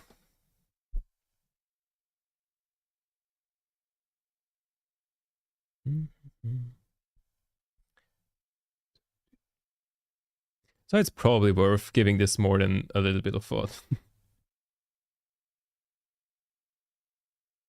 But I guess a sand bucket sounds like a good solution to the problem. Just like chuck the thing on it if it bursts into fire.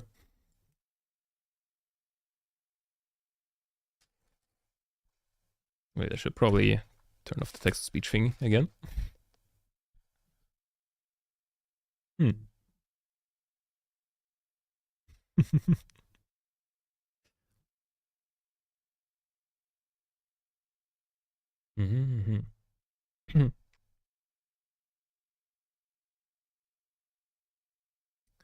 Yeah. I mean, the wired solution would be very simple, but like, I didn't particularly want to have like long ass wires everywhere. But like the wired solution is literally just power these via USB-C and like power the LED strip off of that. And like, I mean, in general, it's not the best idea to do that. But like, this would be one single LED, so draws like fuck all current. And also this one is powered literally like that. Like that one goes like, the strip goes straight to the like power supply and the chip just like gets powered off of that rather than like all the power going through the chip. But like there it's not like that, and like it works so far. Yes. Yes, yes.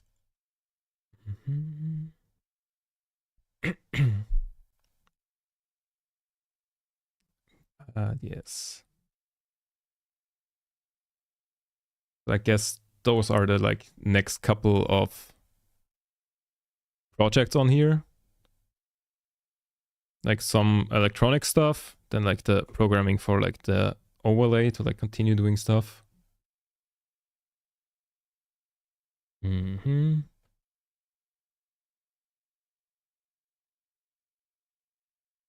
Yes. Other than that, I don't know. Maybe I'll also open up Unity once again to continue work on some of the things that I used to have here for a while ago. Like I haven't done that one game show idea that I had quite a while ago where I've done like 3 of them. Or I even like made a Unity overlay thing. Maybe it's time for one of those again. I've had some ideas.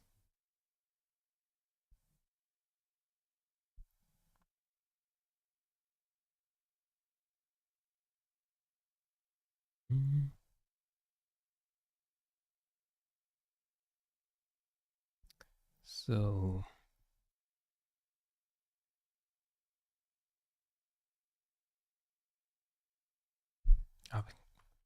I've been this song reminds me I've been listening to so much Ice Nine Kills lately. I don't know. They were like forever on my list of like bands that I would probably like if I checked them out. And then I checked them out and I do really like them. Dealing with a lithium-ion battery, that's in Thermal Runaway, not good. Yes, that sounds very much right. I have seen a lot of videos of that.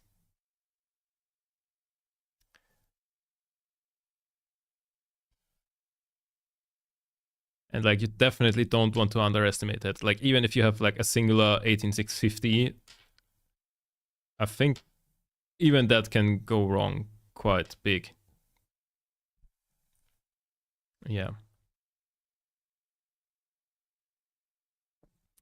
Yeah. Iceland Kills also has like a concert soon in Vienna. But like I don't I tried it once. Oof. Yeah. So I guess that's when you switched over to lithium ion batteries. Like Li-Fi batteries. Also, that's fucking terrible to like distinguish them. If one is lithium ion and the other one is lithium ion. Like RIP. If you like verbally have to distinguish them. I guess you would probably say Li-Fi batteries. Yeah, like. Mm-hmm. Fair enough. Yeah.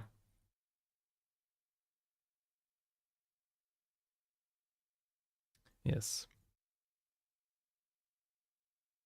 But yeah, back to my point of like Iceland Kills. They do have a concert in Vienna soon, and I'm not sure if I want to go because they are also at a festival next year where I will be. So like I will see them there definitely. And also they are here on the weekend of Comic Con. And the thing about Vienna Comic Con is it is always on a weekend where I don't have time. Like that feels like it's just like a general rule. Like somehow that keeps happening. Like last year, I was home literally pretty much all of the like winter semester, except for 1 week where I was in Paris.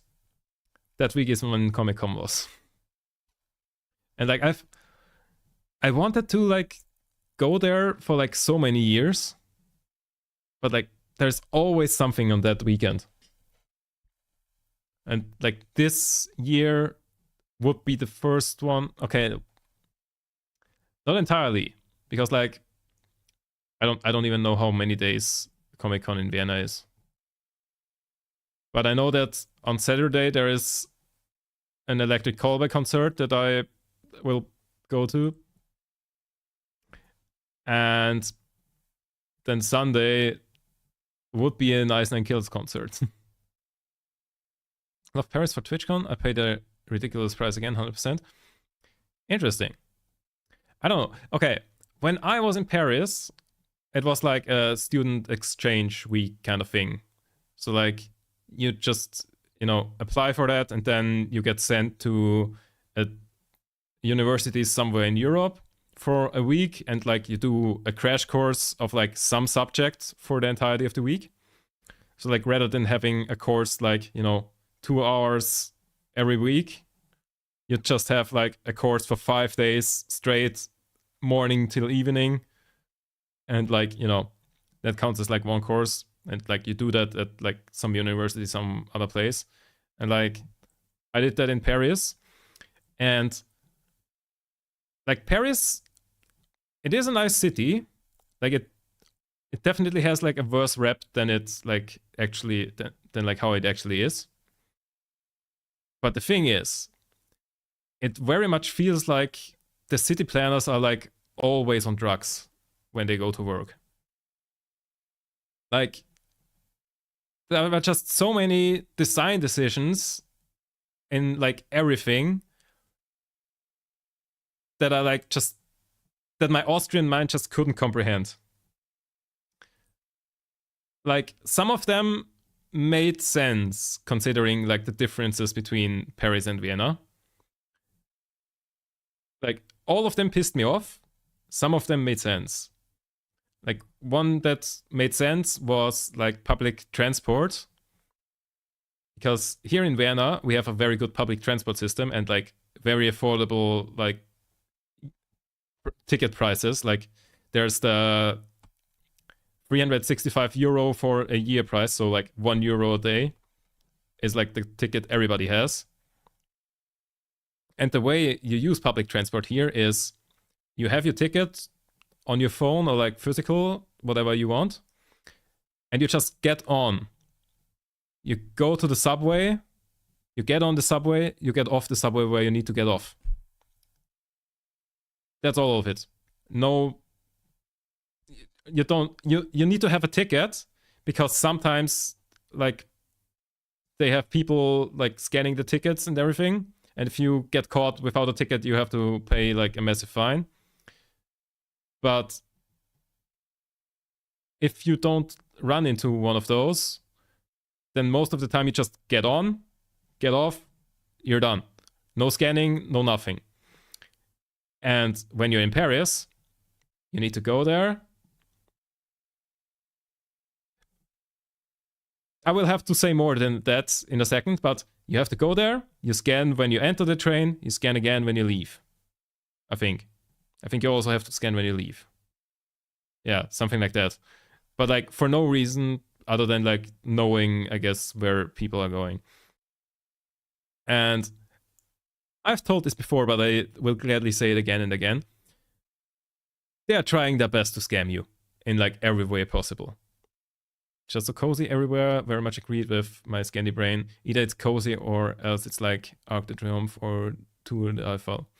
Yeah, I haven't been on the Eiffel Tower, but like I saw it, I like walked around it basically and like saw the light show thing and like walked basically right next to it. So like I saw, you know, how tall it is and everything.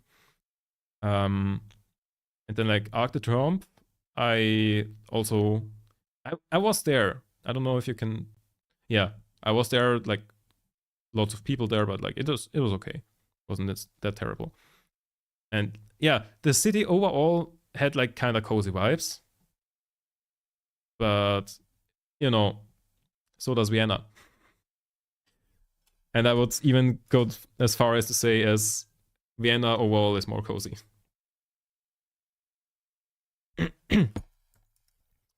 And yes, back to the point of virtually everyone in Paris trying to scam you. Like, I was there with two friends, and like one of them arrived later with a plane, and like me and the third one like took the train there from Vienna to Paris. Like, we took the overnight train. And we arrived at like some train station, I don't know, central train station or something. And Vienna is more cozy, also better beer. Yes. I think it's hard to argue with that in like any point, considering that like Paris is very much a wine city rather than beer. And like Vienna is like mostly beer, but like also wine. Because like some parts of Austria, okay, most parts are like beer, and then there's some parts that are like very focused on wine. So like you can also get some great wine around here. But yes, Austria is like quite known for beer. They have good beer, but it's just more expensive. Yeah, they said best beer is in Prague. Like, to me, there's basically 3 tiers of beers. There is beer, just like, you know, like any other beer. It's, you know, acquired taste. It's okay. It's not, you know, my favorite drink. It's there. It is an alcoholic drink that takes a while to drink. That's all that beer is. Then you have shit beer, which is basically the one that I bought last because I thought it was, you know, category 1, just any beer. Then you have terrible beer. And then you have one specific beer in Prague. Like the unfiltered something. I don't remember. But like they have like the same beer basically everywhere in Prague. And like the unfiltered version was the one that I like actually actively like the taste of. Because like all other beer, it's like the taste is tolerable. It's an alcoholic drink that takes a while to drink. That's just beer. Then there's others that is like the taste is terrible. And then the one in Prague, I was like, that actually tastes kind of nice. I liked it. Had the best time in Prague, but don't remember much. But I do very much approve. Yes. Sounds about right. Okay. Let's go off on a tangent about the one trip I was in Prague. So, I don't remember how many years ago, but like I, along with a group of friends, was in Prague over the weekend. I think it was like Friday to Sunday or something. And we went by like the bus, like the Flixbus travel bus thing, long distance bus. I think it was Friday to Sunday, something like that. Yeah, and it was very much go there, eat, drink, look at the castle, eat, drink. It was that kind of holiday. And, you know, was nice.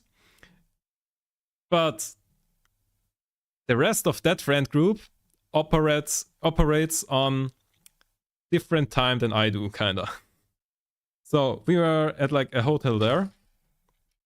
And like, you know, end of the night, like, I don't know, 11 p.m. or something, we went back to the hotel. And then, connecting chat. Okay, I think that's just a false alarm once again, as always. Yeah, so 11 p.m., everybody was like, okay, great night, let's go home. And like, you know, get sleep, and then tomorrow morning, get up early for like breakfast and stuff. And so I went along with them. But the funny thing is, a couple of weeks before that, I was talking to my flatmate here and was like, oh yeah, I'm gonna travel to Prague over, like, that was some holiday. I think Pfingsten, whatever that is in English. Some kind of Christian holiday that is like a big thing in Austria, and like people like to travel for that one. And like, so like that friend group traveled there and like asked me if I want to come as well. So like, yeah, I told them, yeah, I'm going to Prague on that weekend. And they were like, interesting. We're also going to Prague on that weekend. So like, me and also my flatmates were in Prague on the same weekend, independent of each other. And so when everybody from my group went back to the hotel at like 7 or like 10, 11 p.m., something like that, I was like, I don't know, I'm not tired. Let me text those others, like the other group, what they are doing. And they were like, oh, we're about to go to a club. Or like, in an hour or something, we go to a club. And I was like, cool. Can I join? And yeah, then basically my mates went to sleep and I was like, see you guys. And like, that was a really fun night, actually. Like, there's this one club in Prague. I mean, basically in Prague, you basically have like the entire city. Then you have like one road that is like the tourist road, where you have like, you know, a couple of restaurants and stuff. And also a lot of weed shops, even though weed isn't legal, but it's like CBD, I think, or something. I don't know the specifics, but all that, like, very touristy area. And then you have like one club that is like 3 or 4 floors or something. And that was actually a very cool club. And there is like, on one of the floors, there's a room where you can like order cocktails and they get mixed by like a robot, by like an actual like robot arm And like there's like two huge expensive robot thingies, and you can watch them mix your drink, which is very cool. Also, you have to wait for a fucking long time because everybody thinks it's very cool and they are fucking slow. I don't know why they are so slow, because I'm like very convinced that you can make these robots do that way faster. But I guess it's part of the spectacle or something. But then again, wouldn't it be much cooler if they were fast as well while doing it? I went to Prague with my elementary school class then when I was 16 in 1998. We did the tourist thing for 2 days, but unbeknownst to a teacher, for 2 nights, we all went to an illicit disco and caught all gotta catch them all. Oh my god. Yeah. Sounds like a fun trip. Also, why the fuck? I don't understand the Danish school system if like 16 is part of elementary school. Isn't like elementary school, like in Austria, I think it's like 6 to 10-ish. You're in elementary school, then 4 years you're in middle school, like 10 to 14, and then 15 to 18-ish, you're in high school. Like that's like we have 3 times 4 years.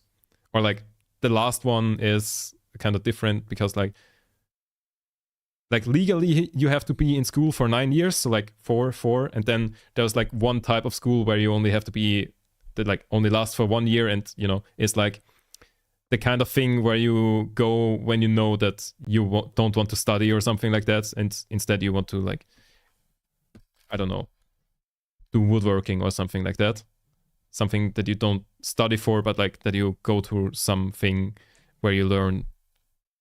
Like if you want to be a craftsman, basically that's the kind of school you go to. Then like the regular school is like 4 years, and then there's also the like more specific ones that are 5 years. Like if you want to be an engineer, that would be the type of school you go to. Then like basically if you want to be an engineer, then you have like 3 options, or like 2 options. Either you go to like the 5-year kind of engineering school, or you go to the 4-year school and then study at university.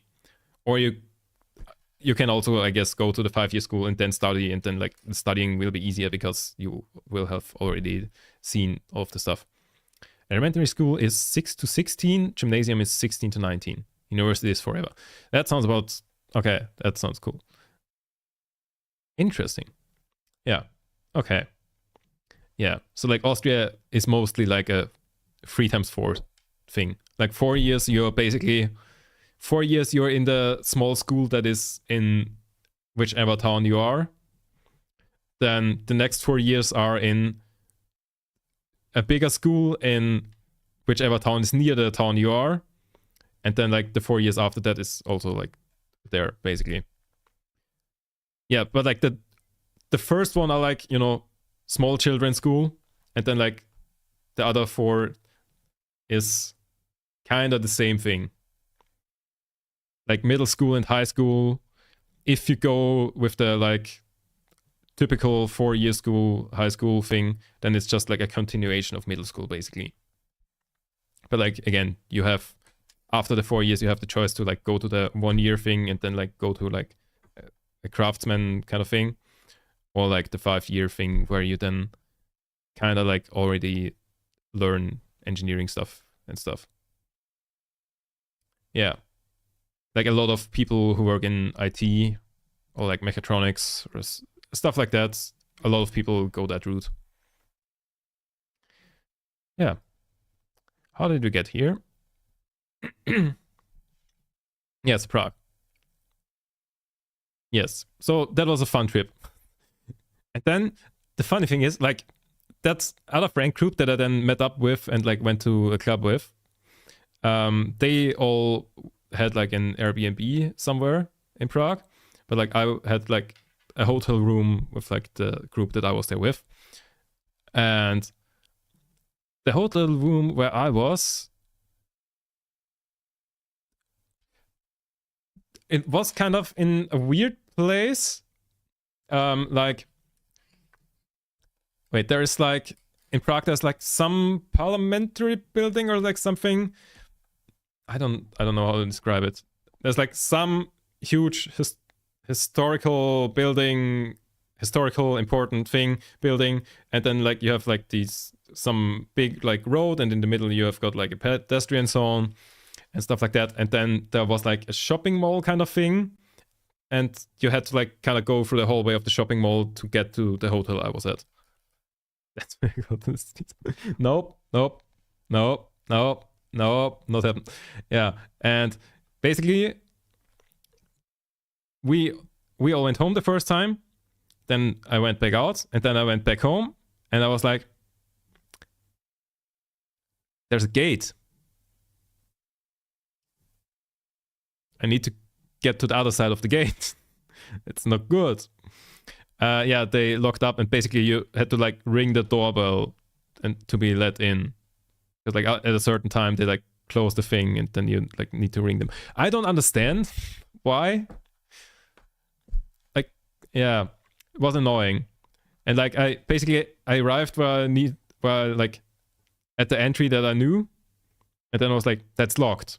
Okay, I guess they locked that end, and like I need to go in from the other side. Went around the whole like block, also locked. Went back. Oh wait, there's a doorbell. And then like had to wait until like some guy came and like opened up the door for me. Yeah, that was awkward, but it was a very fun one. Yes. Where was I before that? Right, I wanted to rant about Paris. Give me a second. Need to top up on water before I go on the Paris rant again. So, Paris. We arrived there with like overnight train from Vienna at like a central station, and like on the way there we googled like which ticket do we need for public transportation in Paris. And basically we found one that was like, I don't know, $20 or something for 7 days, something around that, or like maybe 40. And we were like, okay, sounds good, we take that. And I saw that you had the options of like either having the ticket on your phone if you have an NFC thing in your phone, which I had, so I wanted to go for that route. And like the other friend I had, that like his phone didn't have an NFC support thing, so like he needed the like physical ticket. And then we went on an adventure to get these tickets, and it was not an easy adventure. Because here's the thing, both of us had trouble with that. My trouble was when I went on the website, or like I installed the app or something. Oh yeah, you need like 3 different apps for that shit. Oh, it's all coming back now, and all the suppressed memories of Paris transportation are coming back. Oh damn. Yeah, so first of all, you need 2 different apps at minimum, because you need the app of like the people who like sell you the ticket, and then you need a separate app where the ticket is stored. You can't just have it in like Google Wallet or something. No, there's like a separate app for that. So, still have credit on the Paris Metro. Wait, what? Okay. Okay, that confuses me. Yeah, anyways, so went on to the app where you buy the ticket, selected the ticket that I wanted, like clicked pay or something, and then I got an error 505 or something, like server error or something, or like access denied. I think it was an access denied error.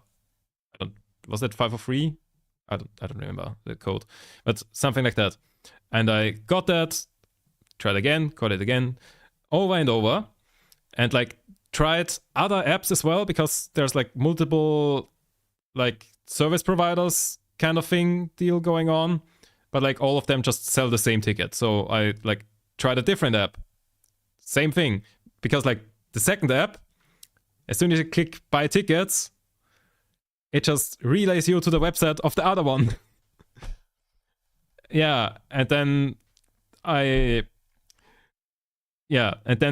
because I got to the other one, and then like the other one just access denied, that kind of thing.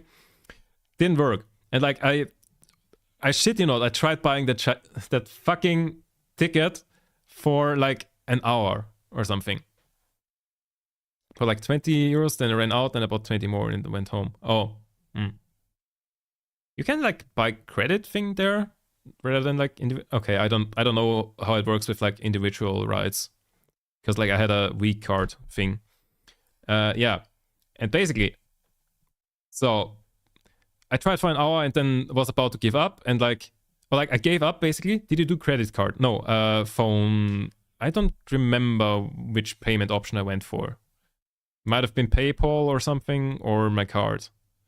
I don't remember which one I did in the end, but like I tried them all and like all of them were access denied. So at some point I gave up and like joined my friend who went to like the, well, not ATM, to the machines where you can like get the tickets. I was trying to find whichever option makes me anonymous. That sounds cool. I'm not sure if that was an option for that ticket. I think that ticket needed your like details on you. The one we went for. Yeah. And basically, we went into the longest queue because it was like the main station. The longest queue to the like machines that you can buy the tickets for. Waited for like forever. And then it finally was our turn. And like he went first and like I went up along with him. And he was like clicking through the menus, searching the ticket that we knew that we needed. We didn't find the ticket. And like we were there for like, I think 10 days or something is what we were there in total for. And so like we needed like the 7-day ticket and then like a 3-day ticket or something.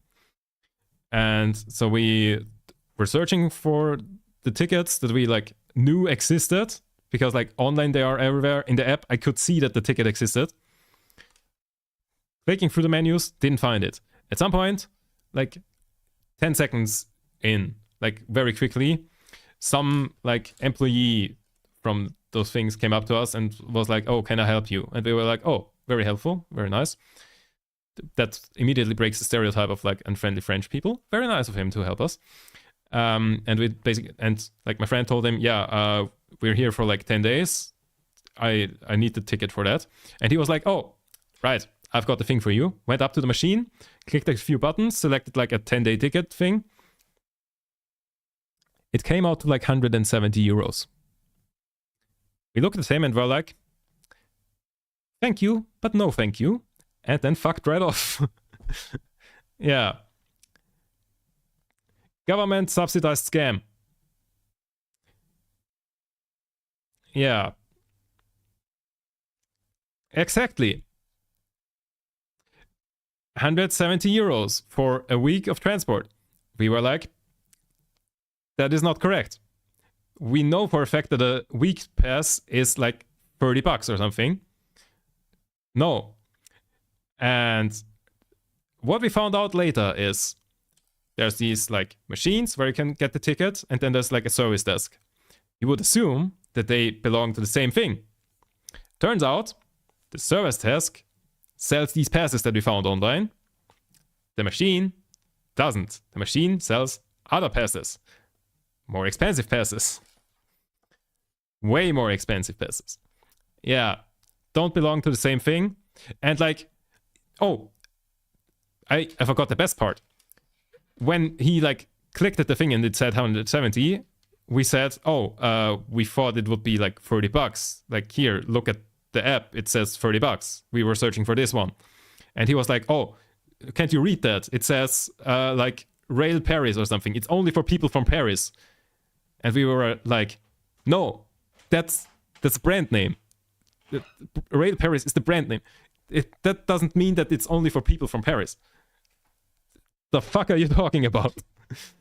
Yeah, you can actually buy the same ticket at the service desk if you ask nicely. Why would I want that? Yeah. But basically, we then figured out that like that ticket is only buyable from the service desks. So yeah, we fucked off from the machines, went back into the longest queue because the service desk had an even longer queue. And at that point, we were like in queue for 45 minutes or something to get to the machines. And then like we requeued And then like I basically went to my friend like, I have an idea to solve my problem. And like fucked off because my idea was related to a location. So he stayed in queue to like get his ticket. I fucked off. What was my idea? Every time I went to like try to pay, it said access denied. And I was like, why would it say that? And I had the idea. My phone was in like data roaming. Now, you would assume that that works exactly the same way as it does when you're like in your home network, because like EU thing, if you're in another European country, you can use your regular like minutes and text and everything. Like data, you usually get less, but like still, you can use your usual ISP stuff because EU regulation and everything. So you would assume that it works the same way. And what I figured out is, what if it doesn't? And so I went to like search McDonald's somewhere because like I did have internet and everything. Everything worked. And like I was like, McDonald's has free Wi-Fi usually. Let me find a McDonald's and see if I can buy it if my IP address is a French one. And like on the way to like search a McDonald's, I figured out that like somewhere in the train station there was free Wi-Fi. And like I connected to that and immediately it fucking worked. Government subsidized scam number 2. You can only buy the correct cheap ticket if you have a French IP address. If you're on data roaming, you can't buy the fucking ticket. Even if it's European data roaming. The fuck? Yeah. So then I had my ticket and went back to that friend who like barely moved in the queue because tons of people and like a service desk with like one person not in there. Yeah. So I went back to him and was like, hey, my thing worked. Very nice. And he was like, okay, I also have an idea. Can you stay in queue for me? Because 100 meters in that direction is the next station. And apparently they also have a service desk.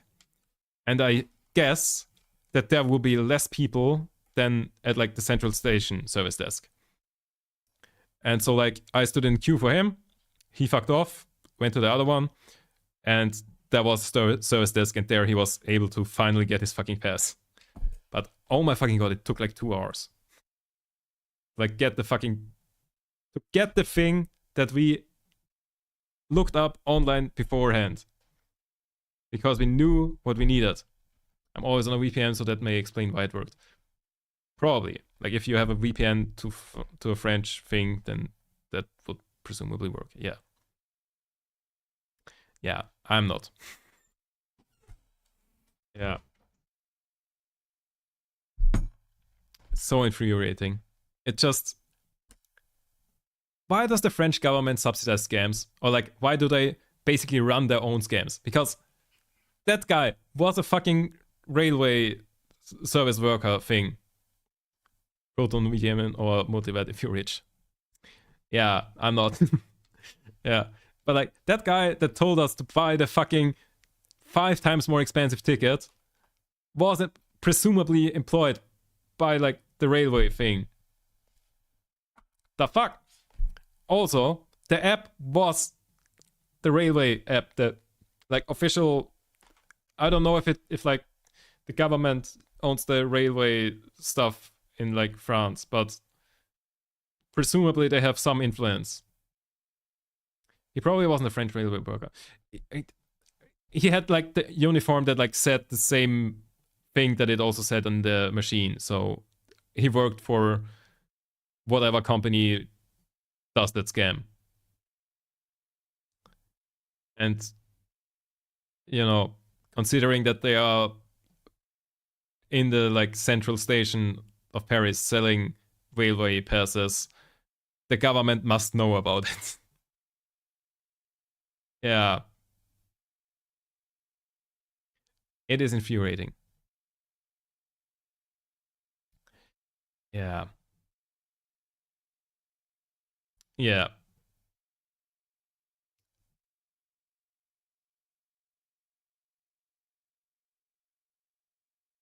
And like that was kind of like the vibe with like everything that had to do with infrastructure there. It just felt like nothing really makes sense or something. Or like, oh, there was one thing in France that actually kind of made sense, but had me very confused because we didn't have it in Austria.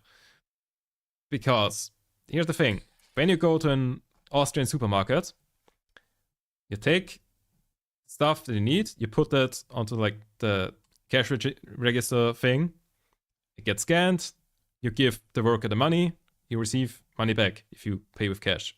Most people okay, actually most people probably pay with card nowadays. Yeah, but basically I wanted to pay cash most of the time. And the first supermarket I went to in France was like one of the like posh supermarkets kind of things. What do you mean it's not self-service? There are some self-service ones here as well. But like self-service is usually only in the posh ones, like in the expensive supermarkets. Like Billa has self-service, but is like the most expensive one. And I think Interspar also. I don't know. But like Hofer, which is our name for Aldi, doesn't have self-service. Penny, which is like the cheap version of Billa, doesn't have self-service, and Lidl doesn't either. So like the cheap supermarkets that I go to don't have self-service. Self-service is for posh people here in Denmark. We don't like interacting. Yeah, pretty much same thing here. And yeah, finished the recipe. Yeah. And basically in Paris, I was also at like one of the like posher supermarkets because like I didn't know like which supermarket was posh or like not. And that one was just like right outside our Airbnb there.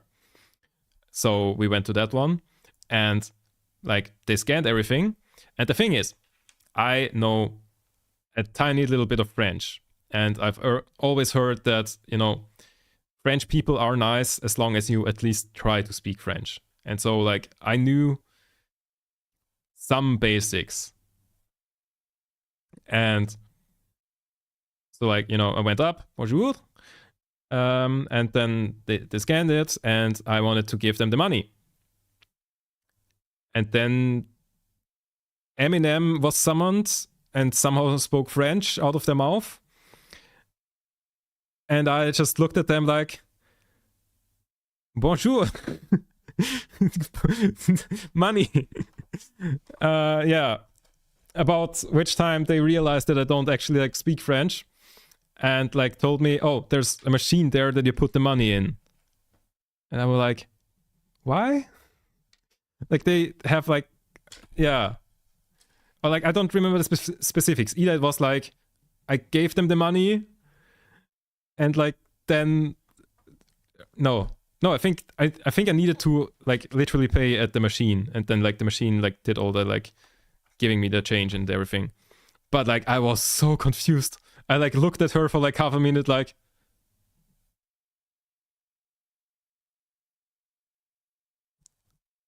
hello, do you speak English? Yeah, I was so confused. I mean, that is like a thing that kind of makes sense. Like why, like if you can afford to have like that stuff, that is a premium because it like speeds up the thing because it's a machine that handles like all the payment stuff and like that is quicker than if you have like the cashier person doing that, because then like the person can like, you know, start scanning the next thing and things. It makes sense, but it was weird because I've never seen it anywhere before. And I like that was this first supermarket I went to. So then I went to like French Aldi and I was like, okay, now I know what to expect. And I went there and I looked for the thing and I was like, there's no such thing. Because all the other supermarkets aren't like that. All the other supermarkets are normal. Bonjour, then je ne parle pas français. Yeah. Works for me if it gets awkward. Yes, exactly. That's probably the stuff I said most of the time. Okay, like I did over and over try to like get like through an entire conversation in French. And the funny thing is, of the three of us, I was the person who spoke least French.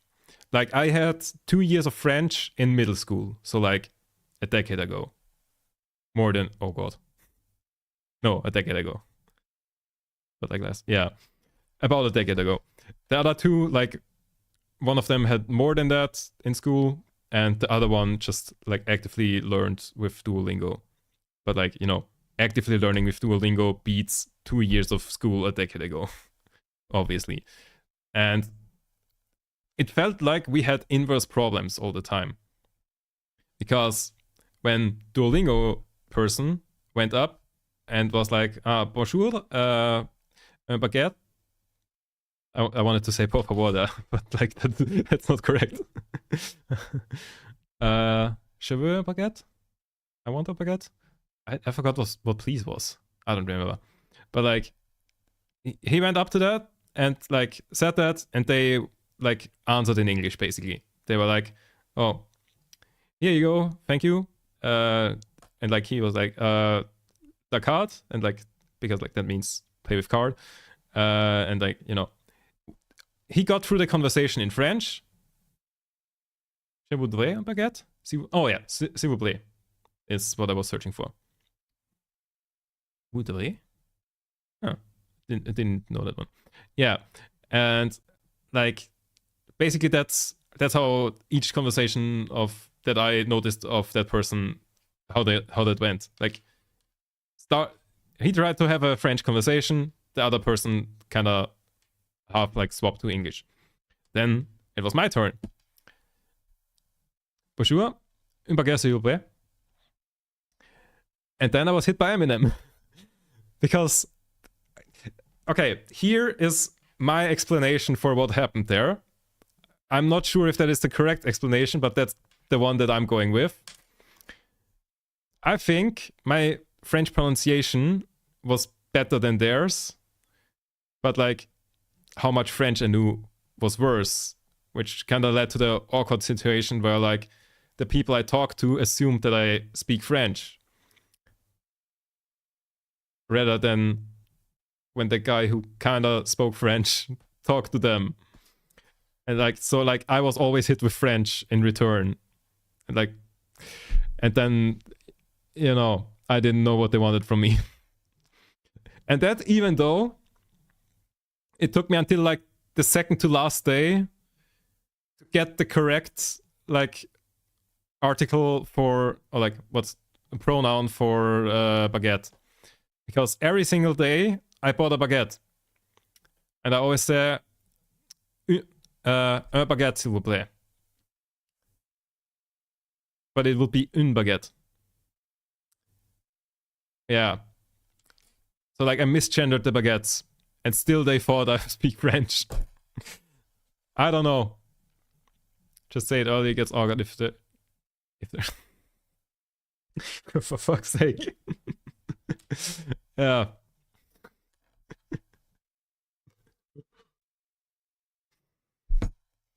It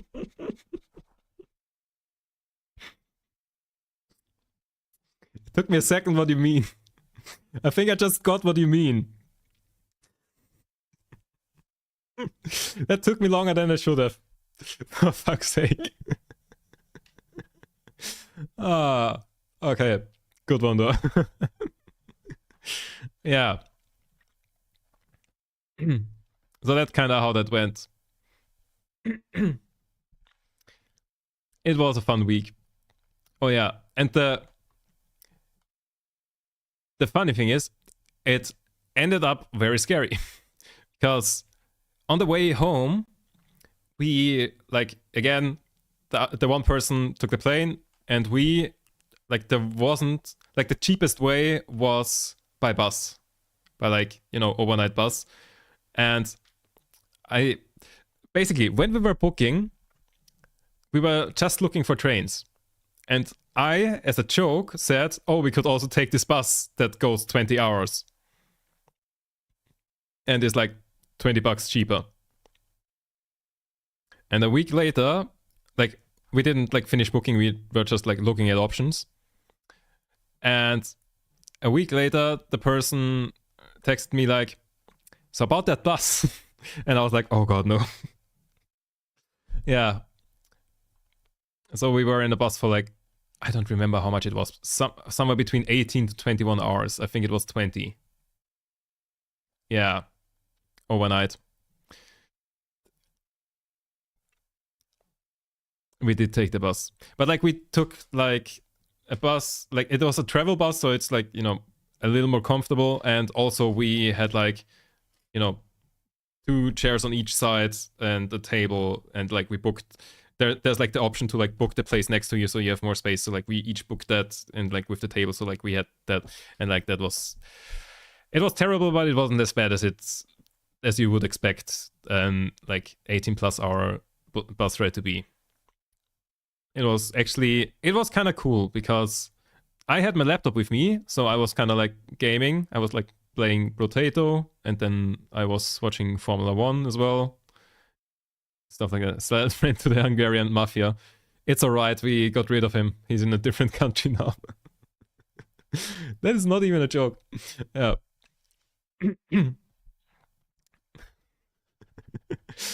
Yeah.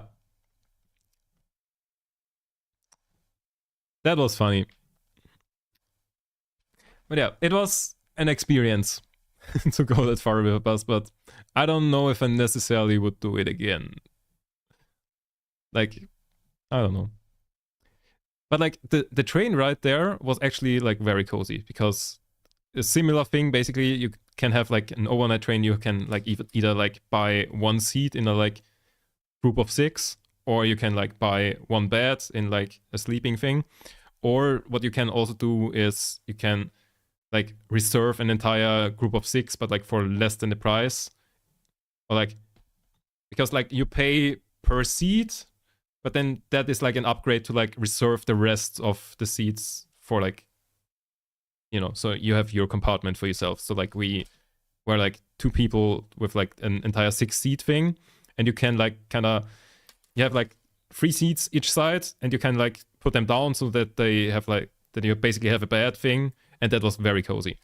And like, again, we had my laptop there, and we were watching like, what were we watching? I think we watched 1 movie and then like a couple of YouTube videos. Because like at that time I had like free YouTube Premium because of something. Yeah, because like just YouTube Premium trial month, and like I downloaded like all the videos of like Veritasium and DuckDuck and a bunch of channels, and like the other person just didn't know DuckDuck or stuff like that, and so I just showed him. Like he did know Veritasium, but like he hadn't seen the newest video, so like I also downloaded that. And like, you know, we kind of was a chill night. I do recommend doing the overnight train thing where you like book the like 6-seat thing compartment. I would not recommend the 18-hour bus ride. It was an experience. It wasn't as bad as it sounds, but I wouldn't recommend it. Oh yeah, but the worst part about the bus ride wasn't the bus ride itself. Because the thing is, before the bus rides, like on the last day, like we needed to get out of the apartment early on at like 10 a.m. or something. And then like the bus was at like 8 p.m. and we didn't have anything to do on the last day. So like at first we went to the Louvre, because the thing is, if you're a student in Paris, welcome back, Matt. The thing is, if you're a student in Paris, you can go to museums for free. That includes the Louvre. So like obviously we did that, and like that was actually super cool.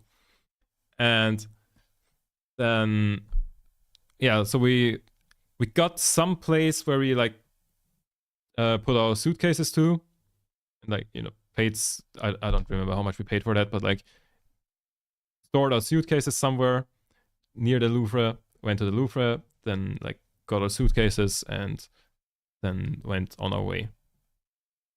Let's skip that one. And oui, baguette Barbie Louvre. Exactly.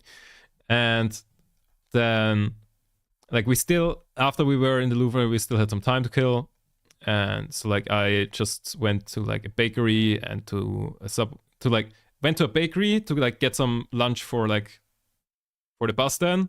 And I also went to Subway to like get something to eat for right then and there.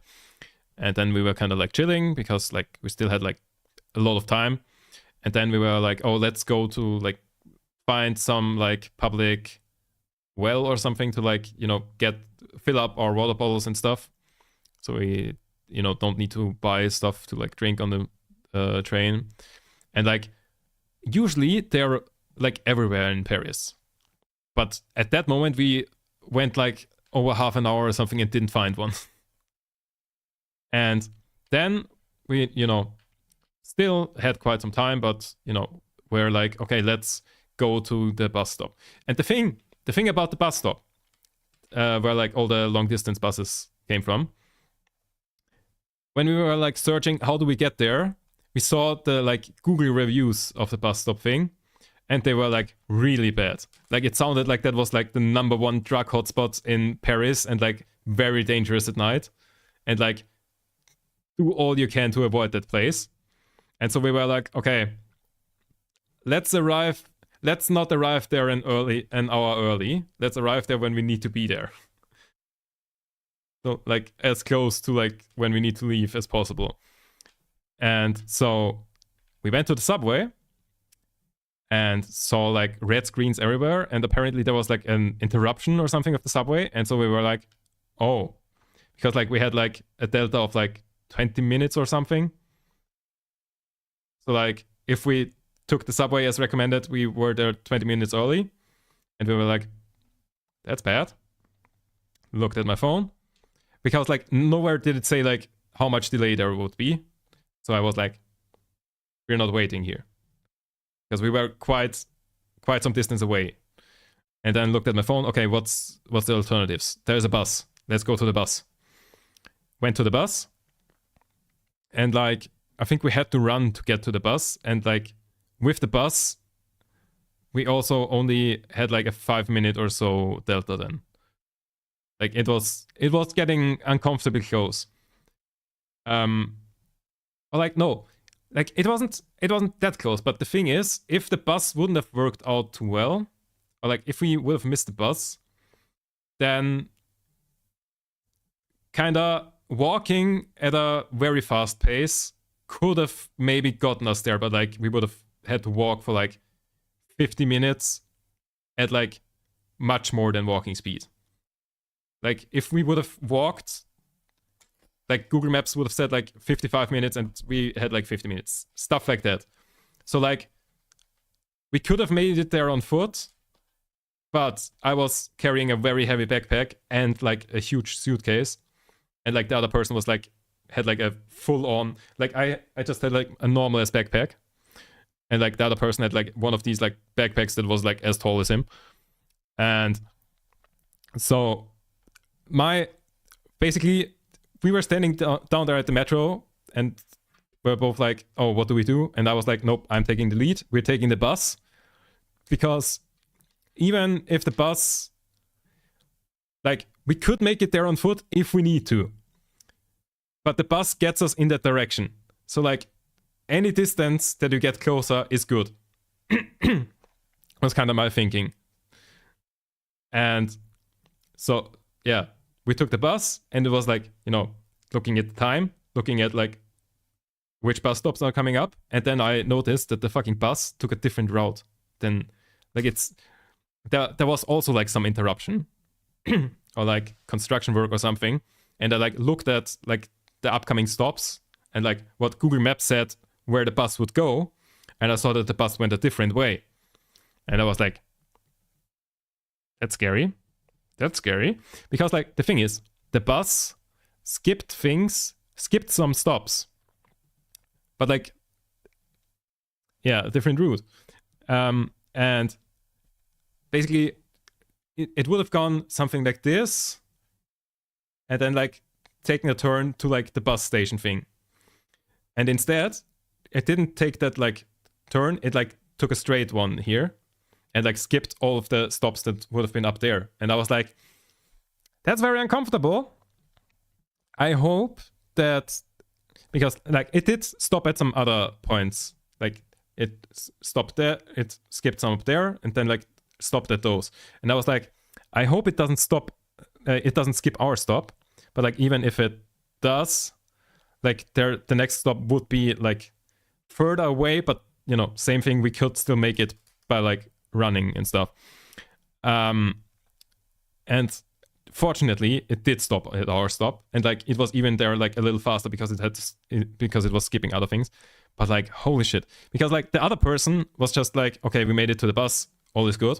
But like I was like sitting there like, this bus is not going where it's supposed to be going. Yeah. So yeah, I guess there was some construction or something or some fault or whatever. And yeah, we went off of the bus and like to the. It was also like Google Maps was kind of weird about that station. Like the layout looked like all different. Like the way it suggested us to get there was different than like the obvious way to get there. And like, you know, we just went there and then like all was good. We made it to the bus on time. And the thing is, it was not like a scary thing at all. Like there were tons of people there at like 8, 9 p.m. or like that was like on the later end of the side of the spectrum of like when buses would be there. So like it was dark and everything already because like that was November. And yeah, we were there. It was not scary at all. Like people of all ages there. Everybody had a suitcase because like, you know, traveling hotspot and things. The Google reviews were just like, you know, not at all what we were expecting. Like what we were expecting was way worse than what actually was there. And if we would have known that beforehand, we would have just like waited there for like longer time rather than sitting around in a bench in like central Paris for a while and then like later going on like closer to the time when we needed to leave. Yeah, but we made it to the bus, which made me very happy because that means that I didn't have to like, you know, book a hotel for like 2 more days or so until the next train or bus to Vienna leaves. Yeah. Because that was like after 10 days of Paris and I was kind of like, okay, I've been here, it was nice, I want to go home. It was at that stage of a holiday. It's like, you know, holiday at first is like stress. We need to get there. We need, you know, all the organizational stuff, very scary. We need to get there. Then you get there, you check in, everything so, and then like, okay, let's calm down. We are here. Chill out. You know, reduce the stress level slowly. And then like next day you're like, okay, I'm on holiday. Chill, all cool. And then, you know, towards the end of the holiday, it's kind of like, okay, I've seen all there is to see here. I've chilled the fuck out for a couple of days. I want to go home. Or like, at least that's how it is for me. Like, have I ever been somewhere for like more than 2 weeks? I don't remember. But like, I feel like I wouldn't be comfortable on a holiday for more than 2 weeks or something. Because like usual, like 7, 10 days, something like that. That's cool. Like after, but like towards the end of like 10-day thing, I'm like, I miss my computer. No, I'm not addicted. Yeah, I definitely am. Yeah, but I'm like kind of getting bored of the entire thing toward the end usually. And like there it was the same. Like I saw Paris, I had a good time, and then towards the end I just, you know, the being annoyed at all the infrastructure stuff just kind of kept stacking while like the oh cool Paris, it looks cool, there's so many like interesting spots and everything, that kind of like was like steady and then declined a little bit as I like saw the things, while the annoying things kept stacking. And like at some point, you know, those lines crossed and I was like, I kind of want to fuck off. Thank you for the follow, Pastor Mosiak. Welcome in. Hope you enjoyed the stream. Yeah. So yeah, that's just how like every holiday for me goes. Like it's nice for a while, but then at some point I kind of get bored and I'm like, I want to get home. And like at that point, that was like the 10th day of Paris, and I was like, I really want to get home. Like I'm not looking forward to sitting in the bus for the next like 18, 20 hours or something. But I'm looking forward to after that being back home. Yeah. Yeah, so that's how that went. How did we even get to like the story about how I went? Oh yeah, because I was talking about how Comic-Con is always on a shit day. Yeah, so when we came home, like we left on Saturday evening and came home Sunday at like 3 p.m. or something. Is like when I entered my flat again. And so that was, and then like when I came home, like I had to, like the bus was literally like stopping somewhere else in Vienna. So like I had to go through like most of Vienna, and like every now and then I just saw people in cosplay and was like, why are the people in cosplay here? Oh, Comic-Con. Yeah. So I guess in theory maybe I could have gone to Comic-Con, but after sitting in a bus for like 20 hours, barely having slept, and another bot got banned. Oof. Yeah. Yeah, I didn't particularly feel like still going to a big event. But yeah, maybe this year. I'm not sure. Like one of the days I can't go because I'm going to a concert. Another day I am thinking about going to a concert, but I think I will go to Comic-Con instead. Because like I will see those, I will see that band anyways. Like next year.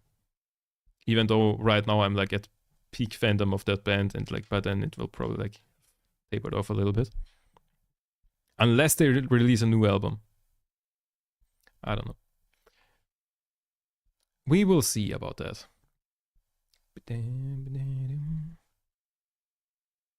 So, yeah, so maybe this year I will finally make it to Comic-Con.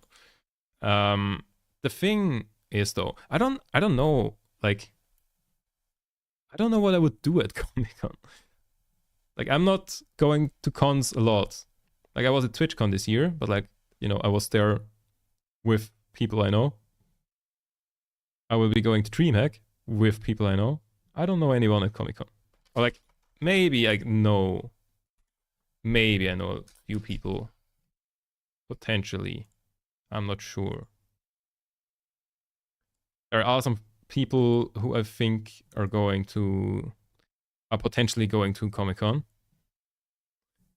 But I haven't asked them yet. Should probably do that. That's it. I still don't know if I go, so like, yeah. Also, I don't really know like what is at Comic-Con for me. Because the thing is, I don't read comics. I don't watch anime. Anime. And I feel like that's like the two main categories for like Comic-Con. Nothing really then. I'm a nerd in like all other aspects. I feel like there's plenty of things. But like those are like the two main aspects, and those kind of fall away for me. I don't know. We will see. I presume there are still interesting things for me. Because like, you know, I play a lot of video games, and like, I don't think they have MTG or Warhammer in it. They probably do, but I don't play either of those either. Yeah. But like all the video game things, I'm right there. And like cosplays, I find cool. Nerd movies, like Star Wars and stuff, I like. Yeah. I guess. Yeah. I don't know. I guess I will see. Like it can't hurt to just like go there for one day. And like especially, yeah, I should probably like ask my friends that might be going there. because I do have some Wii friends. Yeah. Maybe I should ask them. Yeah, but I think I will call it a day here. Thank you very much for watching, everyone. Thank you for the follow again. And yeah, I hope you enjoyed the stream. The next stream will be on Wednesday at 5 p.m. Central European Time. So like a bit earlier than today, because today I had to start late because of things. Yeah, so like we're back on schedule basically. Next stream Wednesday and then on Saturday. I'm not sure yet what we will do on either of those. Okay, on Saturday I will probably hold a little bit of a nerd monologue about the League of Legends World Championship because the finale is on Sunday. But we will see about that. Yeah, but on Wednesday I have no idea what we are doing. Yeah, so thank you very much for watching, everyone. And yeah, see you then. Of course, as always, click all the buttons, like follow Twitch, YouTube, subscribe, all the other buttons. I also have a Discord for like early notifications and just chatting in general. And yeah, I will see you around. Have I mentioned all of the things? I think so. Yeah, thank you very much for watching and tap out.